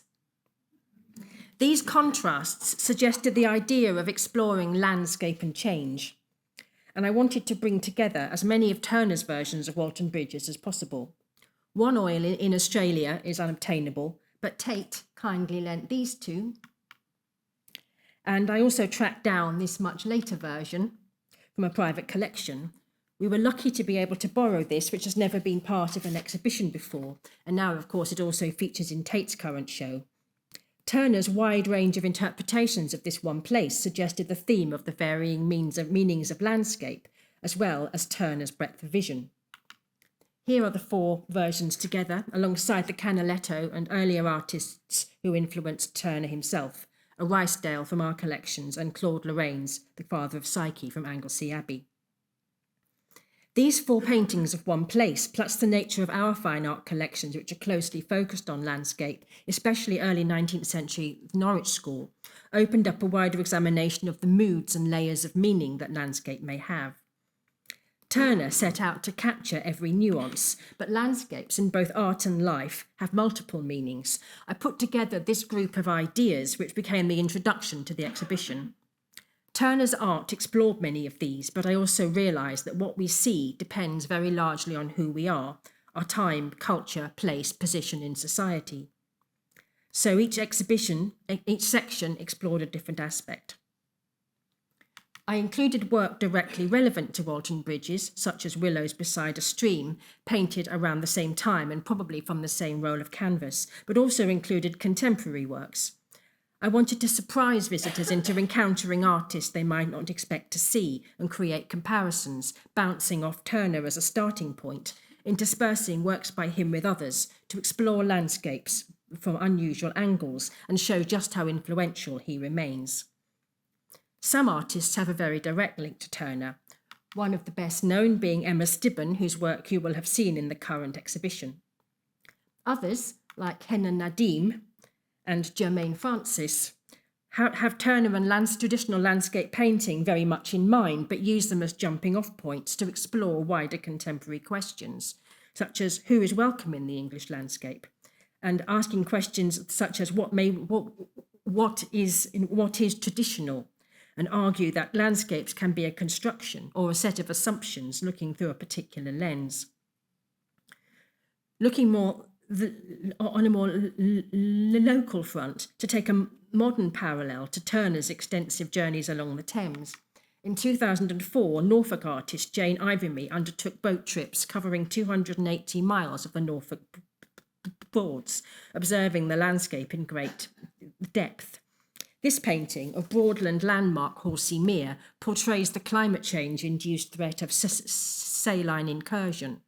The pale areas are salt washing into the waterways from the North Sea. Ivymy's work, like Turner's, exhibits passionate engagement with landscape, portraying its realities in the present. There was ample scope for outreach activities in this broad exploration of landscape and inviting people to think about what landscape means to them. To pick just one of these, because one section was about identity and belonging, looking at how landscapes can conjure feelings of home and well-being, I invited our English Plus community group to contribute an artwork to the exhibition. This group includes people, both refugees and others, newly arrived in Norwich from all over the world. We worked with an artist to create a cyanotype collage from the group's photographs of their own favourite landscapes, places where they felt happy and at home. Some were from the group's new home in Norfolk, others from the countries of origin. Finally, I would like to share a work by an artist who might seem many worlds apart from Turner, but who is in fact closely linked. I included a section on Turner and sunlight, and we were able to borrow two of Turner's wonderful late watercolours of sunsets, including this one. To complement these, on the opposite wall, I placed this painting. Govinda Sar was born in Nepal, first encountered Turner's work at Art College in Kathmandu, and has been influenced by him ever since. He has lived in the UK since 2006 and settled in Margate to see the same views that Turner saw. This exemplifies the profound and lasting influence of Turner and his continued relevance today. So the acquisition of Walton Bridges, as you will have seen, even though we've only scratched the surface today, was the catalyst for Emma and myself to explore an immense variety of themes and incorporate an astonishing array of artists, all different, but all thematically connected to either Walton Bridges specifically or Turner more generally. Like Christchurch Mansion, we evaluated all our exhibitions, and I finished with a small selection of many comments, overwhelmingly positive from adults and children, taken from across the Norfolk exhibitions. A strong feature was how pleased people were to see a Turner in the local area. But the last one, I enjoyed myself much more than I thought I would, was from a teenage girl who came with a group from East Norfolk College in Yarmouth to make a film with me about the exhibition. If we can continue to make teenagers enjoy themselves more than they expected to, a project like this one has been worthwhile. So interpreting Turner and his approach to landscape through these shows has been hugely influential for our region, whether in fostering pride that this Turner now has a permanent home in East Anglia, to making people look again at landscapes, to give us the chance to reinterpret our collections, to give our community groups opportunities to contribute and respond, to making people think about climate change. All these and more have been profoundly valuable elements of this project. Thank you.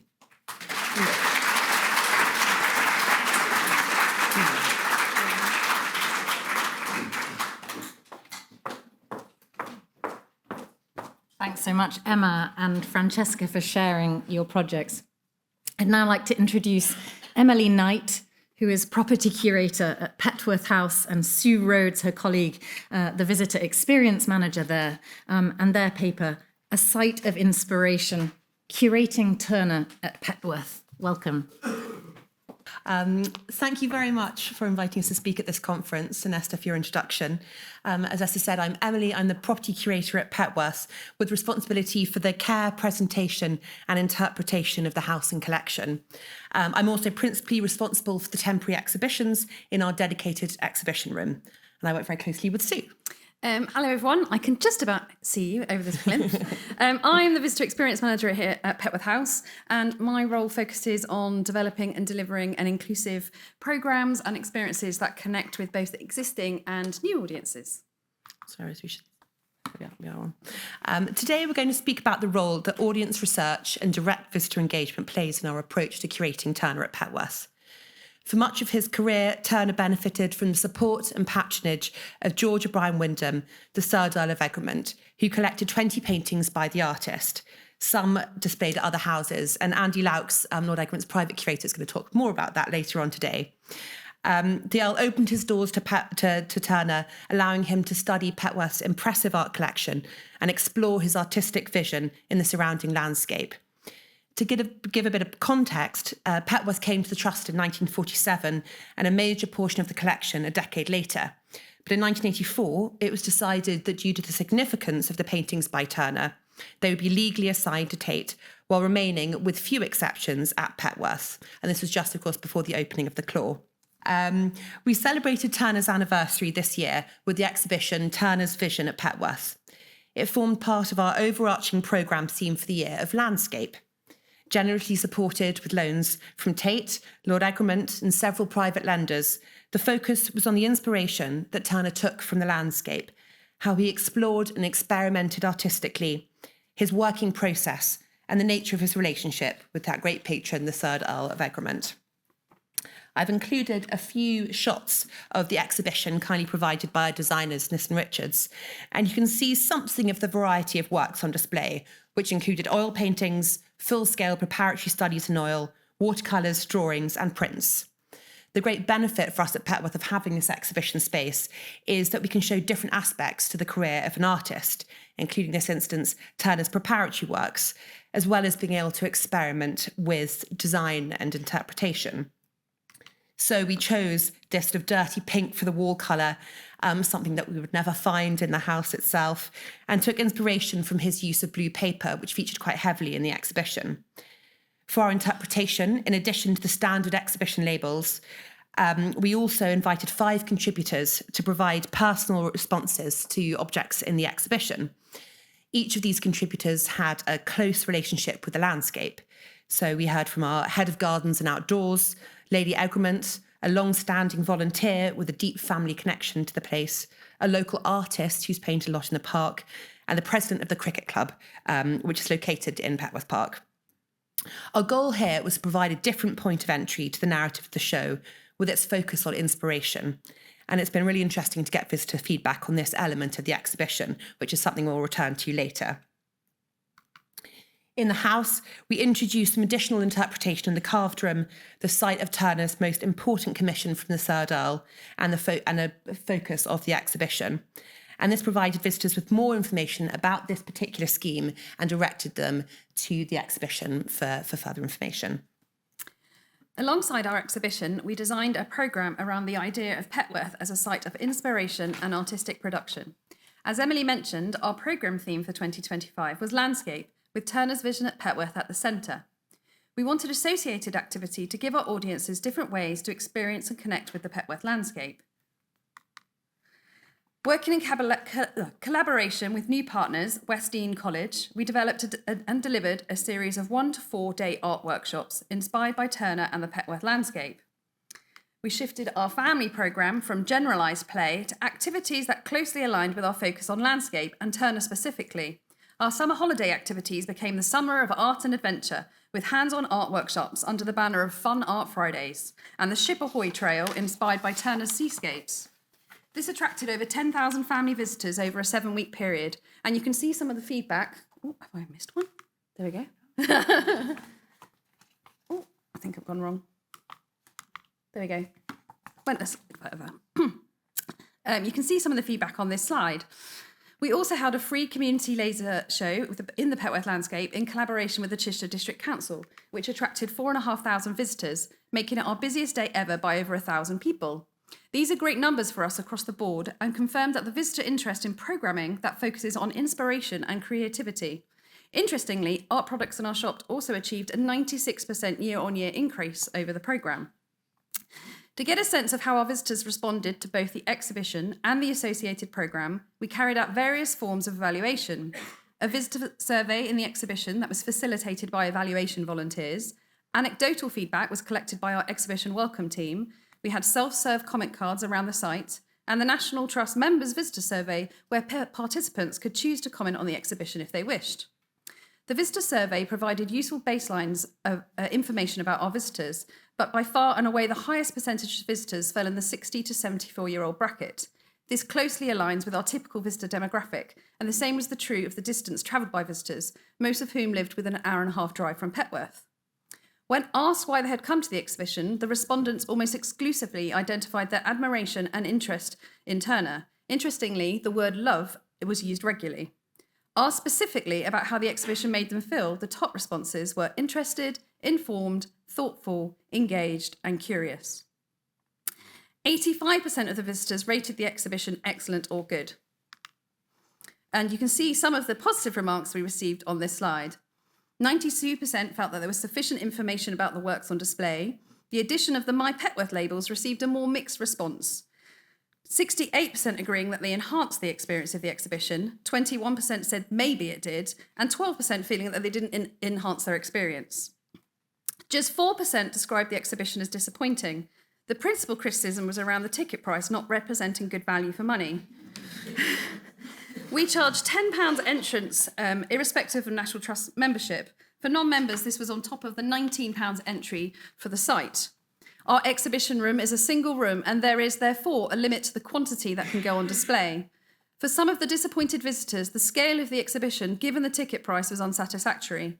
Nevertheless, each of these visitors noted that the exhibition had enriched their understanding of Turner, and they were happy with the nature and quantity of information provided. What took us a little by surprise, though, were the comments about the works on paper. A number of visitors felt disappointed by the lack of finished oil paintings, one even describing the works on paper as inconsequential. There was a sense that by focusing on works on paper, they were seeing lesser works, less significant, less impressive. While this may have been down to personal interest or those enduring hierarchies of different media, we wonder whether it might have something to do with combining paintings with works on paper, but focusing more heavily on the latter that some visitors found challenging. Or perhaps it was to do with Turner being more heavily associated in some people's minds with painting in oil. Or could it be that some visitors to country houses have different expectations around the art they hope to see? Some recent centrally commissioned research at the National Trust noted that warm audiences, i.e. those who are culturally active but don't visit the NT, or those who do but focus on the outdoors, envisaged coming to the NT in a very different headspace than they would a museum.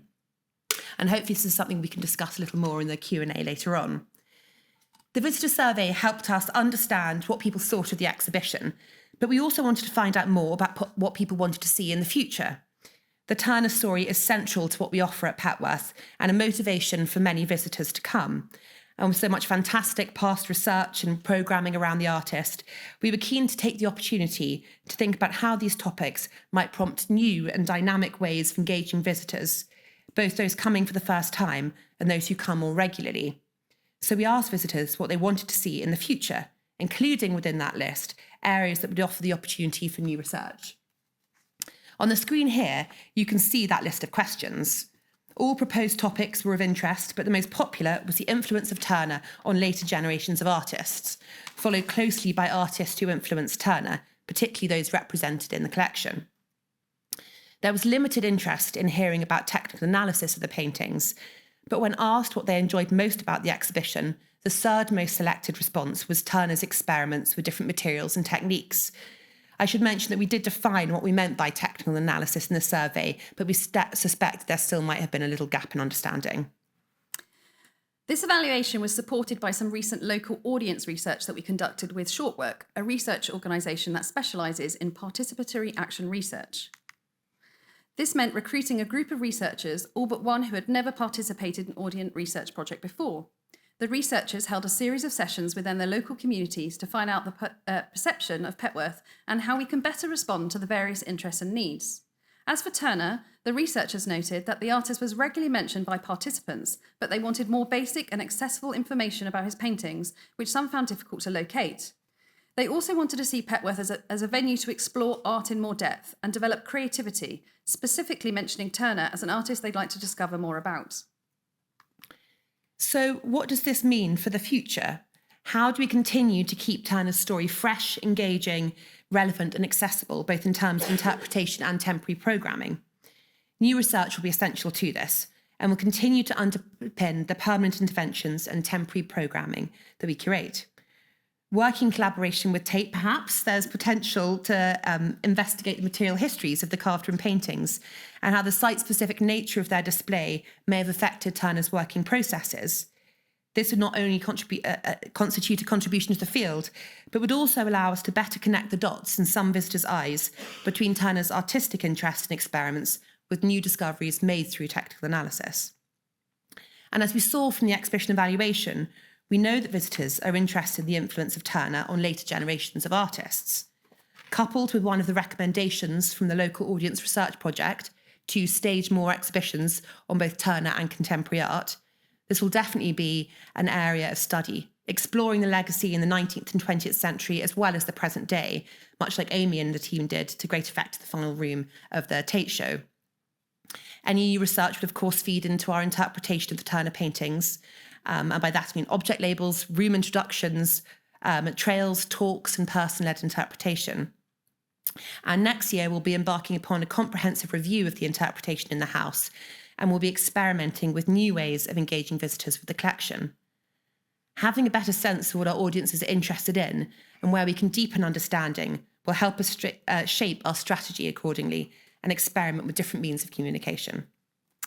This year has highlighted the role of temporary programming in deepening access and engagement with the Turner story. Our various activities have reached new audiences and deepened connections with existing ones. We have created new partnerships, which has enabled us a more interactive means of connecting with the place of Petworth in Turner's career. The valuation carried out for the exhibition and the wider programme, alongside our local and national audience research, has confirmed the need to focus all programming, not just activities for adults, on Petworth, its history and its artists. It's also highlighted the potential of more interactive forms of engagement to discover more about Turner and the inspiration he took from Petworth. So we're thinking now about more evergreen ways of retaining this in the future. Just looking back to the themes of the sessions, I've put that up a little too early. We know that our audiences want to continue seeing Turner play a prominent place in our interpretation and programming. We also have a useful steer on these topics that our core demographic is most interested in seeing, and we'll work towards a better understanding of what other audience segments are keen to discover, and how we can fill the gaps in knowledge, particularly around materials and techniques, and artistic influence and legacy. We also have useful feedback on how visitors want that information to be transmitted, and as I mentioned, we'll continue to experiment in that area. In terms of public engagement and attendance, it's difficult for us to compare numbers to a norm. Our exhibitions run for the same period, and there is a significant variation in attendance at different times of the year. We can say, however, that the numbers halved the week after the exhibition closed. The work we've done on Turner this year and on our audiences in general has underscored the importance of direct engagement with current and potential visitors. It's essential for us to go beyond demographic data and ask the questions of actual people. We also want to further examine the extent to which visitor feedback on our exhibition is affected by context. How might the feedback have differed if the show had been at a museum or gallery? And I think this is where our paper intersects quite nicely with other ones in this session. For the portion of visitors that come to Petworth because it is a country house or because it's part of the National Trust, are their expectations of interpretation and programming, at least in some instances, notably different to those of more regular visitors to museums and galleries? We believe that our success lies in embracing our context. Petworth was a site of inspiration for Turner. There are few places where you can stand in his footsteps in quite the same way. And this is crucial to the various ways we share his story. In one of the NT centrally commissioned audience research reports, 5 key cultural trends in the UK were identified, one of which was a sense of place. Every space is different, holding specific associations, nuance and pride. People appreciate when culture is tangibly related to place. Taking this into account, alongside the notion that some people perceive the cultural offer at the NT houses as very different to that of museums, we need to provide visitors with interpretation and programming around Turner in unique and specific ways, forging our own path while collaborating with colleagues in museums and galleries in a mutually beneficial and productive way. Thank you.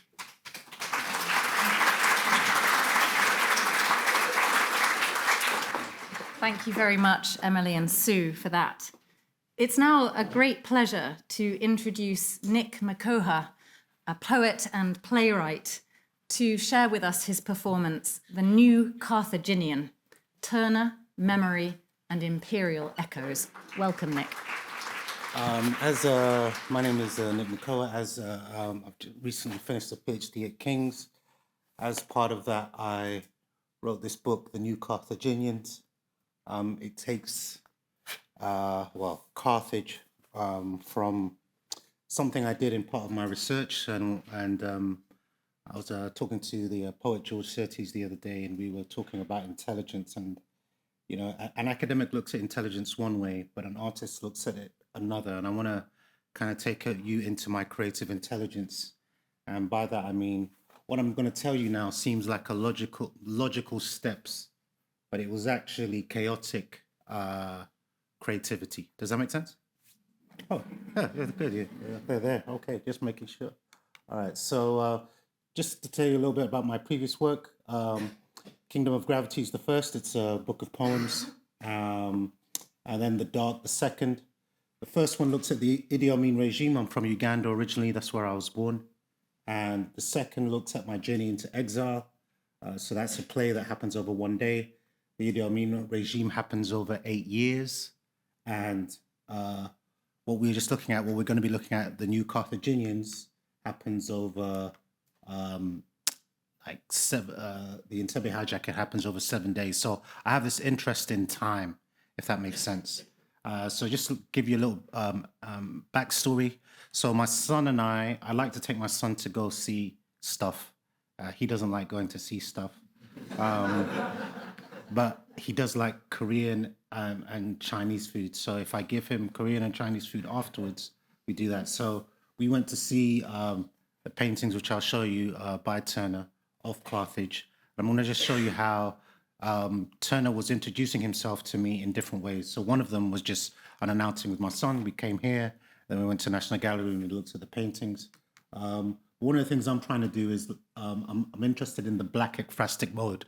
I'm going to tell you another thing about myself, which I don't really like admitting. Anything that I do well, the first thought that always comes into my mind before I do it is, I do not want to do this, or I find that very boring. I'm a bit like my son in many ways. So I found ekphrasis boring, and I'll tell you why. So oftentimes when people do ekphrasis, they just describe the painting. Now, all of you know here, Turner doesn't need his paintings described.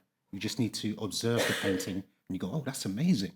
Right? So the art does it itself. Good ekphrasis is about the relationship between the painting, the viewer, and the artist. And that chemistry, that expression is ekphrasis. So most people are doing bad ekphrasis. And I say that humbly, right? Okay. So I'm interested in the black ekphrastic mode. How can I get what is happening through a black body?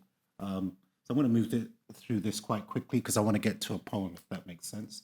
So my book, the other thing about it is, so I was trying to use Turner as a learning point, as a master, so as a painter. So even though I'm a poet, I was trying to be a painter, if that makes sense. So in many ways, I'm using techniques of painting, even though I'm using it through language. So one thing I was interested in is the triptych, for example. So I was trying to do something in 3 parts. So there are 3 characters in this, which we'll see later. Icarus, myself, the poet, and Jean-Michel Basquiat, and they are the New Carthaginians. Why is Carthage important to me? Initially, I don't know. Subconsciously, the first time I engaged with Turner was through the Turner Prize. I think I'd gone to see the exhibition that they put on, and it was looking at one of the artists that impressed me was the organization Forensic Architecture, and in the way that they reimagined time. They looked at an incident and looked at it through different angles to find the truth. And oftentimes, as a black body, you have to do that because the history that you're looking for isn't there. And as we saw with other people's works that they were talking about, when you look at Turner's paintings, often he was investigating history and imperial techniques. So I thought, well, if he's good enough to do it, I'm going to do it, if that makes sense. Okay, I hope I'm making sense. So one of the Carthaginians there is Basquiat, and the reason I'm using him is because he centers the black body. I think we saw a painting where they were talking about where they hang it, so whether we focus on the people in the boats or we focus on the ship. And I want to focus on the black body, which oftentimes, no disagreeing to organizations such as the Tate, but oftentimes the black body is put to the side of the picture or not even in the picture or obscured from view. So one of the things that Basquiat did was that he centered the black body. So in my book, this poetry book, I look at, there are three parts to it. There's the Deep Space Quartet, which are these interweaving histories linked by the motif of flight. Then there's the section called the Codex, which I kind of took from Leonardo da Vinci, another master. You see, there's a theme here. And then Eroica, which is a painting by Basquiat. It's a double painting by Basquiat, but I use it to reinterpret the Entebbe hijacking. So the book happens in three parts, just to give you a kind of sense of what I'm doing. So I just kind of want to give you some of my themes, and I'm doing them through quotes. So one, national identity is a myth, a made-up thing that is built up from the modern world. That's by Max Fisher of The Interpreter. Let's see what Baldwin says. Baldwin says, you don't have to have a home until you don't have a home until you leave it. And then when you have left it, you can never go back. And then let's see what Marlon James says in his talking, that she says, the end game with mythology is that it sparks myth-making. Now, why do all these quotes interest me? Because I come from Uganda. I live here. But when I'm in Uganda, I'm not Ugandan enough. And when I'm in England, I'm not British enough. My skin hides who I really am. My accent or my lack of the use of my languages hides who I really am. So I'm in this, I want to call it liminal space. So I'm always kind of look at what does national identity really mean? What is it to be at home? What is my mythology? Because oftentimes the story of who I am and what my people are, these people who live in between spaces, doesn't often exist. So these are the three new Carthaginians. So I've resurrected Basquiat by permission. And remember, the sandwich of this is the two paintings, which we'll look at in a minute. I've made I've resurrected Icarus, but I've made him black, and there's the poet there. So these are the three characters that I'm bringing back to life. And how I'm doing it is through these paintings, because what Turner does is that he looks at empire, he questions it, and I'm pretty much doing the same thing through these paintings. So oftentimes I did it once with my son, and that lasted, well, he gave it an hour each painting. I'll give him that. But I probably looked at this painting several times, and I'd walk through. Mondays are best. No, is it Tuesdays are best? Early first thing, if you know what I mean. But I won't give too much away. So I could take you through all of this, but I want to get to the poems. So what I'm looking at is the sunrise and the sunset of an empire. In the same way, I'm looking at the sunrise and the sunset of the Idi Amin regime, of the Entebbe hijacking, of my exile. So that was the key thing I'm looking at. So I don't want to bore you with all of this stuff, but let's go back to some quotes. Can't go wrong with quotes. Leonardo da Vinci says, time stays long enough for anyone who will use it. Yeah, so I think that's one of the reasons why I think Turner is a genius is the way he uses time. I think somebody said earlier, when you look at his paintings, you can see the motion. And as a poet, if you can create motion through language, you're winning. So that's one of the reasons why I kept coming back to these paintings and looking at his paintings, at Basquiat's paintings, at Leonardo da Vinci's paintings. Turner himself says, my job is to paint what I see, not what I know, right? So what we know oftentimes is obscuring what is actually that needs to be revealed. And that's what I was trying to do. And then this was quite a good one. I quite like this one, being black myself. If I could find anything blacker than black, I'd use it. I like that. That's just me. All right. So, and the other thing is, you can see the other master that's kind of ghosting in here is Leonardo da Vinci. That's why I have his quote up there. What I was really doing is trying to make a codex of Black existence. And I was so impressed by his Codex Arundel and the way he put all his knowledge in. In the same way, whenever you look at a Turner painting, he's actually giving you a CV of his greatness. Every painting, you're like, oh, man, you mastered color. Oh, you mastered landscape. Oh, and it's in every painting, right? So I was like, wow, these masters, when it's almost as if they're doing their best in every painting. Does that make sense? And that's what I kind of took away looking at these paintings. I don't know if I'm making sense, but anyway, it makes sense to me. Anyway, so another thing you need to know was the first time I ever saw a Basquiat painting. I didn't. This is a Turner. Not that I don't love Turner, but the first time I saw a Basquiat painting, I burst into tears. And the other thing I told you earlier is that I'm looking at my own exile. And the funny thing is that when we look at Carthage, one of the things it talks about is Aeneas. And Aeneas, when he's looking at the Temple of Juno, he sees the whole of the Trojan Wars, and similarly, he burst into tears. And I didn't realize this. It was only my supervisor, Dr. Sarah Howe, who pointed the parallel. So I realized that I had to investigate paintings in general, Basquiat's paintings, Turner's paintings, Leonardo's paintings, to find out what is it that I was trying to say about my exilic experience. Does that make sense? Through ekphrasis. And I'm using a special kind of ekphrasis, but I'll talk about that. So I went to all these exhibitions. That's the one in which I cried like a baby. This one was in Canada. That one was in America. And I went to see all of them. And each time I was kind of investigating, trying to figure out how I would write these poems, which eventually become what we call the New Carthaginians. Okay. So these are kind of all the places I went to. Don't need to see all of that. Bum, bum, bum. A lot of money. I didn't have all that money. I had to go in greyhounds, stunk like a pig. Anyway, don't know why I told you that, but you know. Anyway, let's keep it moving. So, I sing of arms and the man who exiled by he who exiled by fate, first came from the coast to the Troy of Italy. So the first lines of the Aeneid speak about the exile. So this is another parallel. So we have Turner looking at Carthage, we have Virgil looking at Carthage. And I'm also looking at myself trying to exile Uganda. And I was like, okay, let's see how I can look at that. So I'm looking at exile as a personal and the political. Exile becomes a way of looking at my identity. And I'm using Turner. I'm realizing that Turner and all these other artists are giving me a contemporary resonance. So ultimately, I'm talking about how I tabernacle around the world. All right. So I want to share with you this poem. And I hope I don't mess it up. This is what I've been trying to get to. That's why I've been going quite fast. But I hope I've been making sense. If I've been making sense, can somebody just click their fingers or... All right, cool. Whew, that's close. All right, so this poem is called The New Carthaginian. I have to be honest, it's a bad boy poem. I know, but I have to thank the masters before me, because they're the ones who I was in dialogue with. I'm in dialogue with, Virgil, with Turner, and it's reasoning with them and reasoning with myself. And then it's about me being authentic enough. So that's why it works. Not because I'm a genius, but because I'm talking to geniuses. Got to have good company. So anyway, these are things that Hannibal Lecter said. That is the poem which I'm going to read to you. I'm going to leave that for a minute, but I'm going to read you the poem. It has a quote from Marcus Garvey. The New Carthaginian. Black men of Carthage, Ethiopia, of Timbuktu, and Alexandria gave the lights of civilization to this world. Marcus Garvey. We are slaves to the world engine. Nothing eludes it. It has us in synchronous labor. Since birth, our dark matter settling in to itself.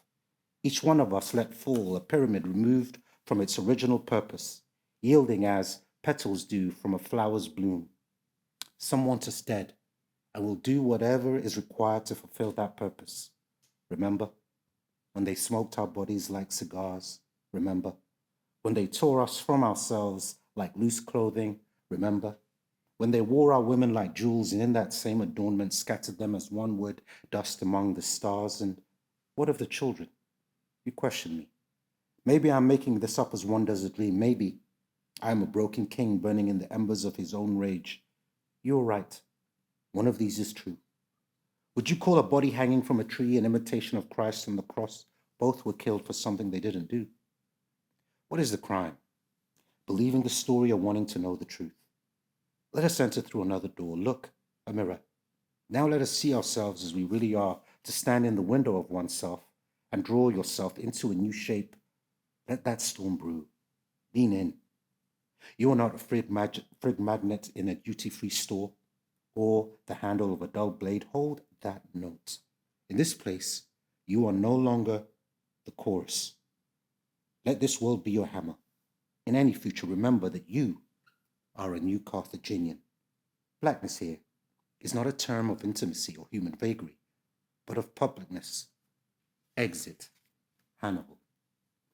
So this is the poem. There are actually two poems about Carthage in there, but really the whole book is sandwiched between this thinking of what is it to be a new Carthaginian. And then I inquire it through these three personas, the poet, Basquiat, and a Black Icarus.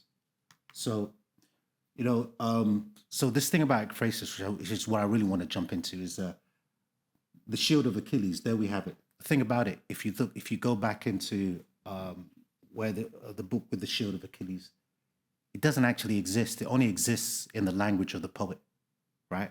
So it is the language that brings it to life. And in the same way that the painting brings a landscape to life. So the thing I was always trying to learn from these masters is how do they bring human existence into life? It illustrates all aspects of ordinary Greek life. I use Basquiat's painting as a shield. So my shield, in this case, was Basquiat's paintings, or as a metaphor for the Entebbe hijacking through which I hope to illustrate Black life in the same way that, the Aeneid illustrates, or the murals in the Temple of Juno illustrate Trojan life, So, and why am I doing that? Because the West excludes those who do not share its history. So most of us are thinking, wake up and say, I wonder what's going on in Uganda. You're not thinking that because it's not taught really in history. Yeah? The complete story of the Entebbe hijacking doesn't exist, just as the Shield of Achilles doesn't exist. All versions of that story usually exist in a particular political frame of what Israel thinks, what America thinks, what politics thinks, what usually like the West, let's say the Eurocentric frame thinks. It has no interest in what I think, or what the Ugandan body thinks. And that concerns me because it means I have to walk around as an invisible. Does that make sense? So I'm from Uganda, a few miles north of the equator, source of the Nile, and the place where the mountains of the moon rise to face towards the east, Lake Victoria. I could drown, and the thing about Lake Victoria, it could drown the state of West Virginia. The northern shore of the Lake Victoria sits the Ugandan capital, Kampala, which is like Rome, is built on 7 hills. Most people wouldn't even know that. All right. So I want to go quickly to this. Oh, moving too fast. How am I doing for time? Am I okay? 5 minutes. Oh, boom. I've got to move fast. All right. So, okay, this is a picture. Beef, ribs, and longhorn. If you look in there, it has the words EBB, which is about flight. Here's another poem about flight. And because in the way that Turner looks at ships, I look at planes, because that's my liminal thing. And here, I'm just going to read this, just the first line of this poem. Flight. There are things that can never be the same, like the history of space. 2 a.m., that was the actual moment when Basquiat and I first met. In the light of that moment, he begins to talk about doing something other than art. Writing, perhaps. I take his coffee and cup it in one hand as he draws a pair of wings on the back of a napkin. Why wings, I ask? Because the body is an imperfect container. All right, I'm going to leave that. So I'm going to come to this. So I'm questioning history, and these are some questions that Zadie Smith asked. What is the correct response to a ruinous history? What, if anything, is the artist's duty here? Should ruins always everywhere be reclaimed? Should ruins be consciously rebuilt into something positive? If not, the representation of ruins, then what? So, because oftentimes the version of history in which my body exists doesn't exist, Saidiya Hartman says you have to use critical fabulation. In other words, a creative imagination to render the history that is lost to you, right? So those black bodies that you saw in the paintings, they have a history, but we haven't really talked about any of those histories, bar slavery, and slavery isn't our own history, all right? So this is why I'm looking at the Entebbe hijacking. I'm using it through this thing called double ekphrasis. So I'm using the painting and my emotional response to that, remember what I told you, to talk about another painting, which is a real life experience, the Entebbe hijacking and my exile. And I call that double ekphrasis. Does that make sense? right? So this is a poem that does that. So this is a poem, Pegasus by Basquiat, which is that painting there. The other one is Now's the Time. Charlie Parker was Basquiat's favorite artist. Both of these poems are separate, but actually so they're kind of diptychs. They're both on the same page. But if you read them through the footnote track, it makes a third poem, which makes a triptych. And I'll just read the first two of those, and then I think it'll be time. Look at you. I know what I'm doing. I'm a professional. Yeah. All right. So Pegasus, Now is the Time. A friend of mine who is not yet ready to visit his friend in another life insists that the West, the first illusion, had a good working relationship with the regime. At their command, nothing escaped. Time refuted its dimension and became a distance between points. His wife had worked for some politician, or was it his wife had dated some politician, and now the politician wouldn't return her calls. She didn't know that selfish ambition imitates a narcotic dream. It's been my pleasure. My name is Dr. Nick Makoha. I hope you have a good time today. All right.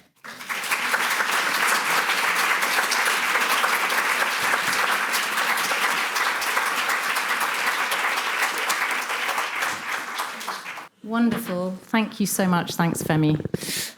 Great. It's a pleasure to welcome all of our speakers from this morning's panel back onto the stage for a Q&A now.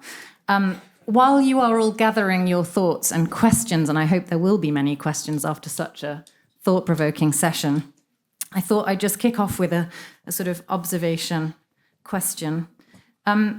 First of all, it's just wonderful to see such a range of projects up and down the land engaging with Turner in the last few years, and to see the different forms of engagement that encounters with Turner can produce. Something that I'm picking up from this panel is, if not a tension, then a duality between, on one hand, the kind of deconstruction of Turner, and on the other, the celebration of Turner. So on one hand, the question of teaching and a kind of critical engagement with landscape, the Liber Studiorum, the perspective diagrams, and on the other, patriotism, Battle of Trafalgar, nostalgia, that was a word that one of you used, I think. On one hand, the familiar, the sense of place, that's something that's come up, but also the unfamiliar or the defamiliarized. And I think, Nick, your poems really take us there. A recentering of marginalized aspects in Turner's work, such as the Black Body, African histories, or global histories. The settling nature of Turner and the unsettling nature of Turner.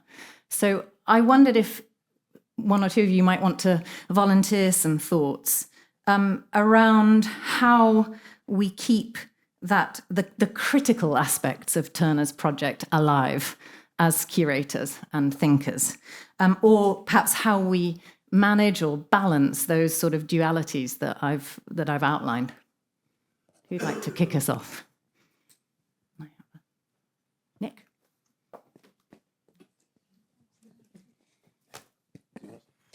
Oh, no. Yeah, I just think Turner is relevant will always be relevant because he was ahead of his time. So the engagement with him, he was really trying to understand the modern age, but he was also aware of what the present age and the previous age were about. So he interrogates them, and he interrogates them. When you talk about place is important to him because it's important to everybody, where we're from, who we are, who we say we are. But also he could see who we're becoming, and I think,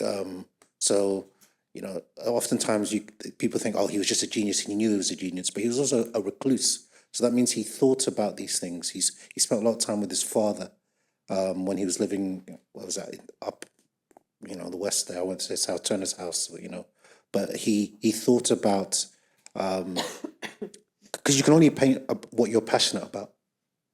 Yeah, if he wasn't passionate about this, he wouldn't bother. It wasn't a chore. It was a labor of love, and you can see it in the way that he comes to things again and again. So even with these paintings of Carthage, those are only 2 of at least 10 paintings. And if he's done 10 paintings, I can tell you, being an artist, that means he's probably done 30 paintings, of which 10 are the ones that go into the real world, if that makes sense.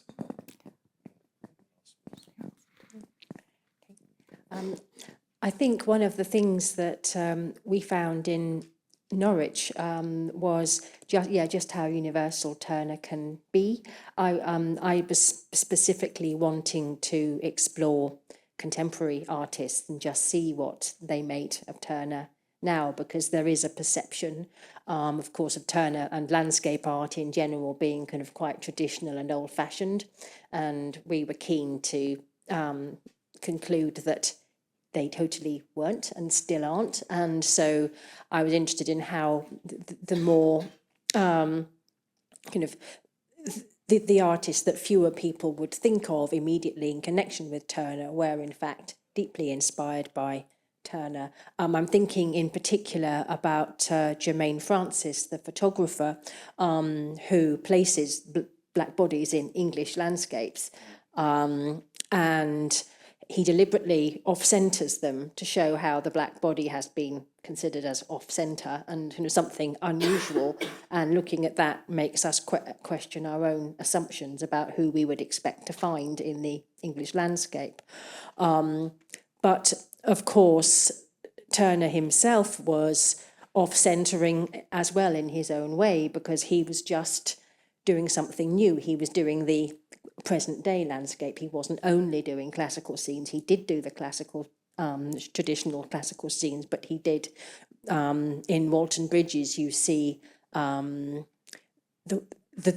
barge workers on the Thames and kind of everyday life and modernity. He engaged with modernity, and I think that's something that we hope to that we wanted to bring out throughout our exhibitions.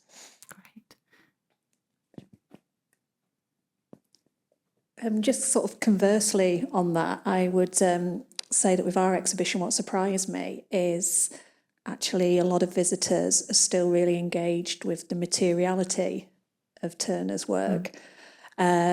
Obviously, this is a real moment for us to contemporise, Turner's approach. And, I work in a gallery where, we privilege a lot of kind of contemporary responses. But I found it, most striking was that visitors really, really engaged with the process that Turner was using and really wanted to understand that and found that a really good way in to works that perhaps a lot of visitors wouldn't naturally have prioritised viewing compared to his paintings. Great. Unless anyone has something burning they want to add there, I will now open up to the floor. There's a question already down here at the front, and there are roving mics, so please make yourself known. I had a question which I guess picks up on what you've just been talking about, Esther, which is this tension between Turner as the English painter and the tensions between, I was particularly thinking about Katherine and the history of the becoming the National Maritime Museum, the National Gallery, and Turner's story within that, but the tension in the other papers between Turner at a local level. What does Turner mean to the local setting, to the local museum, to the regional museum, but also then, Nick, the point you concluded on Turner in the international sense, the Turner of kind of the Black Atlantic. And I just wondered whether a few thoughts on those kinds of themes and those kinds of intersections between who's Turner and who does Turner belong to, or perhaps not belong to.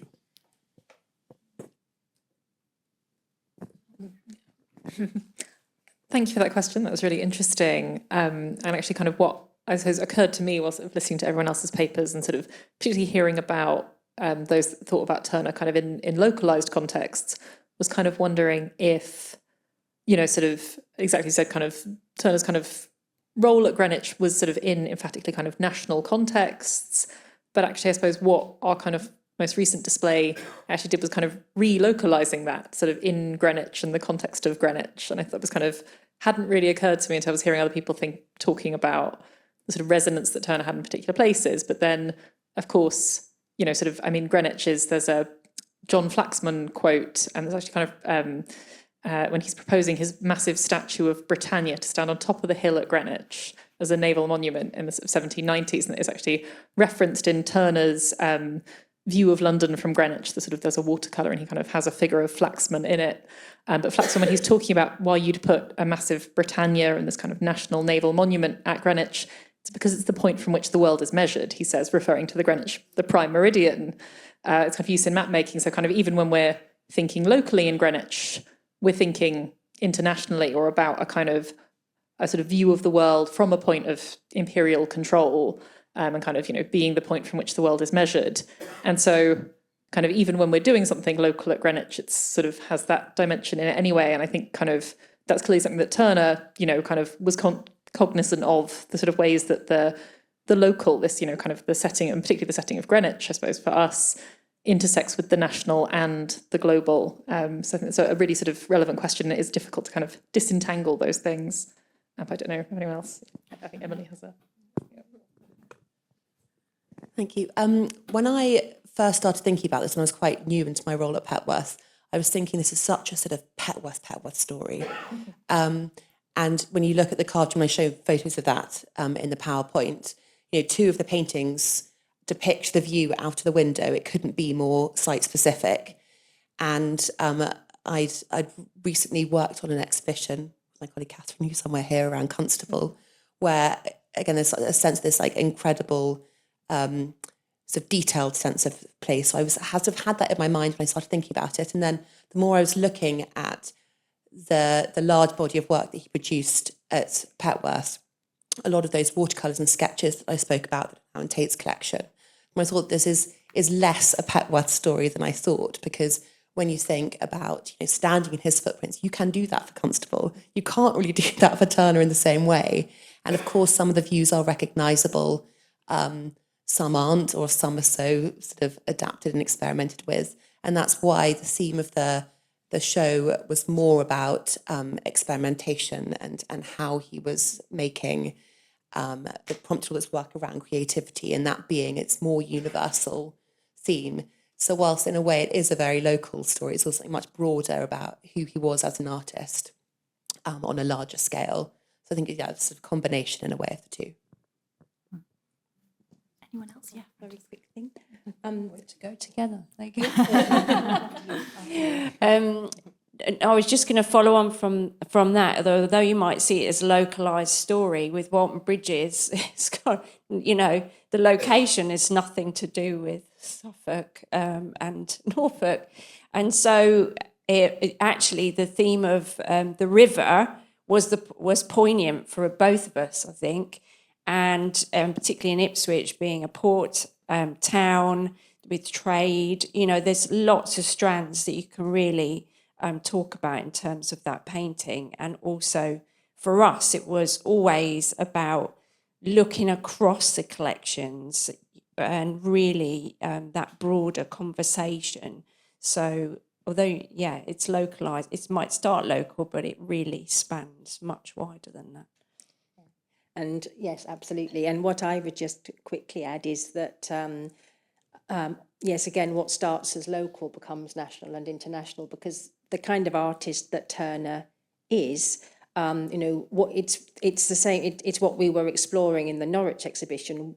What you see depends on who you are, and you will see in Turner what appeals to you depending on who you are, and what somebody in one place will see something quite different from somebody in another, and there is no one way of seeing which is the only way of seeing Turner. That's what's so amazing about his work, and I think why we were able to explore so many different themes. Yes, he's a perfect example of that. It was probably the only exhibition of a Turner with a pangolin. That's my claim to fame. Yes. And so it was pretty wide ranging. Yes. Great, thank you. Next question. Yes, in the middle here. Yes, and just wait one moment for the microphone. Well, I'll start by saying, Nick, that was pow. And it certainly brought to mind that I think human nature being what it is, we see what is the easiest for our culture, our background, how we've lived our lives. That's immediately what we home into. And you absolutely opened my eyes to telling us how different your experience is of it. And it's really hit me hard. And thank you very much indeed. Thank you. Thanks for the observation. Another question from the floor. Yes, at the back with a very fetching turquoise top.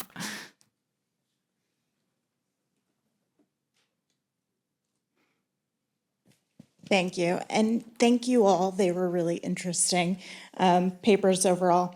This question's a little broader. Emily, you mentioned that people were upset that they didn't see more oil paintings, that the works on paper didn't resonate in the same way as large paintings. And I'm wondering, from an interpretation standpoint and a curatorial standpoint for all of you, can you think of a way that presenting works on paper and sort of the friability and the inability to display them for long periods of time, like you can with paintings, would resonate more with guests, with viewers?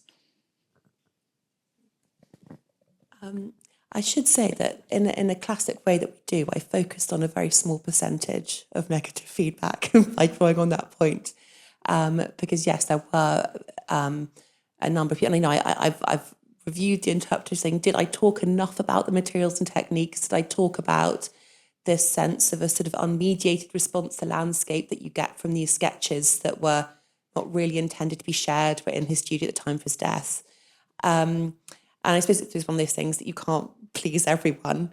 But I do think that when you're, and this won't be news to lots of people, I think when you're combining different types of media, that focus on materials is a useful way of talking about sort of different aspects to an artistic process or a way that an artist is working. Because to sort of counter it, there are a lot of people. I mean, Sue mentioned the statistic that our art material sales went up by 96% over the run of the exhibition.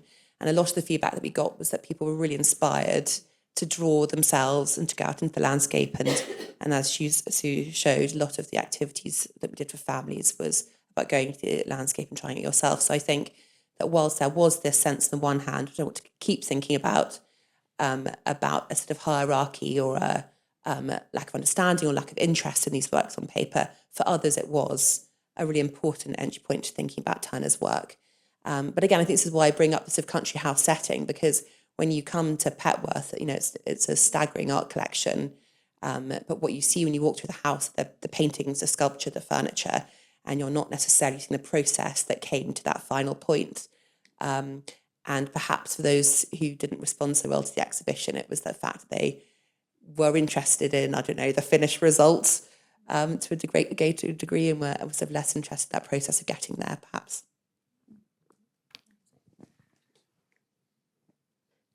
Hi, thank you. That was a great question, and interesting to hear how others have interpreted that. With the Young Turner exhibition, it was the oil painting the view of the High Street. That was the only oil that we showed in that show. So everything else sort of helped to sort of think about how he'd come to create that piece. So it really added to the celebration of the new acquisition, while also, I think, elevating the sort of more behind the scenes work of his prints mostly. And they also had that sort of very public side to them, that he used it to disseminate his work really widely, but also the private side by showing some of the various states and his instructions to his collaborators. You saw the process side to his work too. And I think works on paper can really help to bring out that sort of duality or tension that you were talking about earlier. And particularly with the show, I think one of the feedback we did have was people wanted to see even more prints, which I was quite surprised about, and think even more about the process of how they're made. It's so complicated, and also the collaborative element as well. So Turner's not just working in isolation by any means. So I think there's really exciting things that can be done with works on paper. And as you said, because they can't be shown for as long as oils, because they're so fragile, I thought, well, actually, that's also one of their strengths. And in designing a touring exhibition, we were then able to swap in and out different works for each of the venues. So it made it even more tailored to each venue, thinking about the local, but also evolving as a tour that kind of spoke to different places and people and wasn't trying to do everything everywhere. Yeah. I think if your exhibition space allows it, you can do a lot with design by making people slow down in order to look at watercolours, and they're physically smaller works. I mean, Turner, obviously, when people think of Turner, they think of enormous immersive oil paintings, but, you're not going to be able to get those in every venue. In Norwich, we managed 7 Turner oils and 9 watercolours, which was the maximum I could find. But we designed the space because we've got the capacity to do it, so that we were kind of presented with watercolours in a slightly smaller area, so you had to kind of slow down and look at them, which made people more able to focus in. Some people still complained to us too that there weren't enough oil paintings, but then I think people are always going to do that. Next question. Yes, at the back in the middle.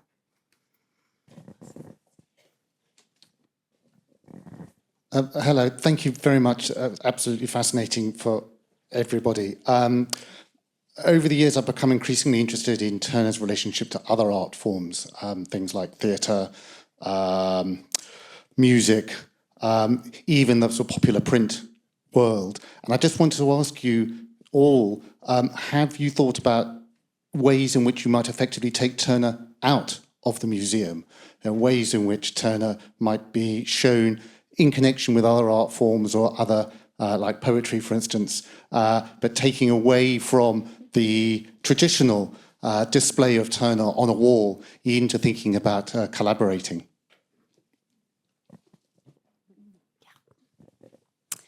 So on a very small scale, we've started trying to do this with working some of our new partners. So one of the slides showed a laser show we did in partnership with Chichester District Council. So it was a laser show that happened at 2 venues. So we were one end of the February half term, and the other end was based at Chichester Canal, which is another focus of Turner's artworks.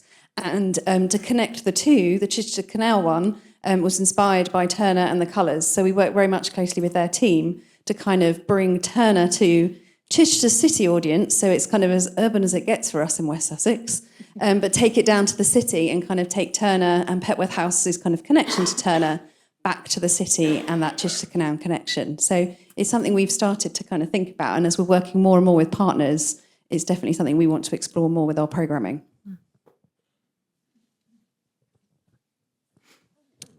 Yeah, well, obviously poetry, I would say. But I think music, I think for all artists, music, I'm guessing here, this is just quick confabulation, as I say, but I'm sure Turner was into music. I'm sure there was the music of its time. And if it was to be remixed or reimagined in a musical context, I think there's many other places where either Turner's work can be exhibited or integrated into definitely the music industry in some kind of way, which I don't think has been fully expressed. Poetry, of course. You were talking about how other artists interpret, but I think one of the things that Turner is really good at this is why he's the favorite painter, is that he gave England its identity. They got to see themselves, and oftentimes he's a model for that. And how do we get cultures to see themselves? Who are we? Who do we say we are? And because he was not just reinterpreting the modern world, but he was noticing it. Yeah, so it would be like us noticing what AI will become and how we will relate to AI in 100 years.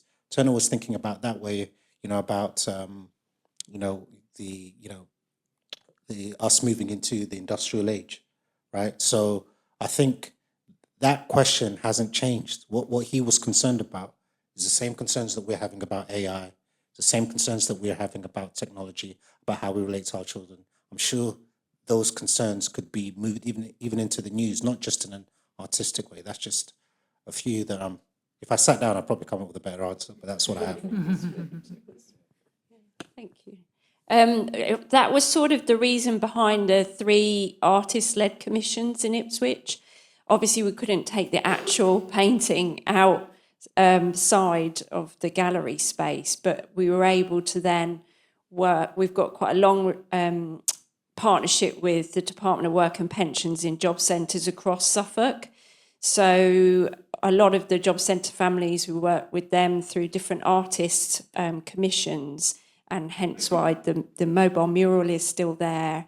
And it was also quite a difficult logistical task to do an outdoor sculpture in Christchurch Park. I can't tell you how many meetings and emails involved with local authority, different departments, but we were able to do it.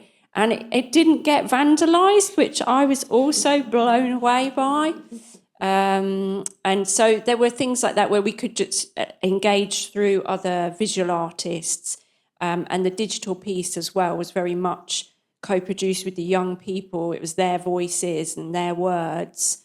And it's still there, in a digital format for people to enjoy. So that was sort of our way of getting outside, Turner outside. We did a soundscape for Walton Bridges. We recorded cows mooing, the water gently lapping, and the kind of distant shouts of men on boats. That was a starting point. That was to help to people to appreciate Turner in 3D, as it were. I've ended up with 2. Apologies. I'm not sure I have anything to add. Do you guys have? It's lunchtime. Thank you. On the note of multi-sensory Turner, I think we should indulge our senses. Thank you all so much for a really rich panel.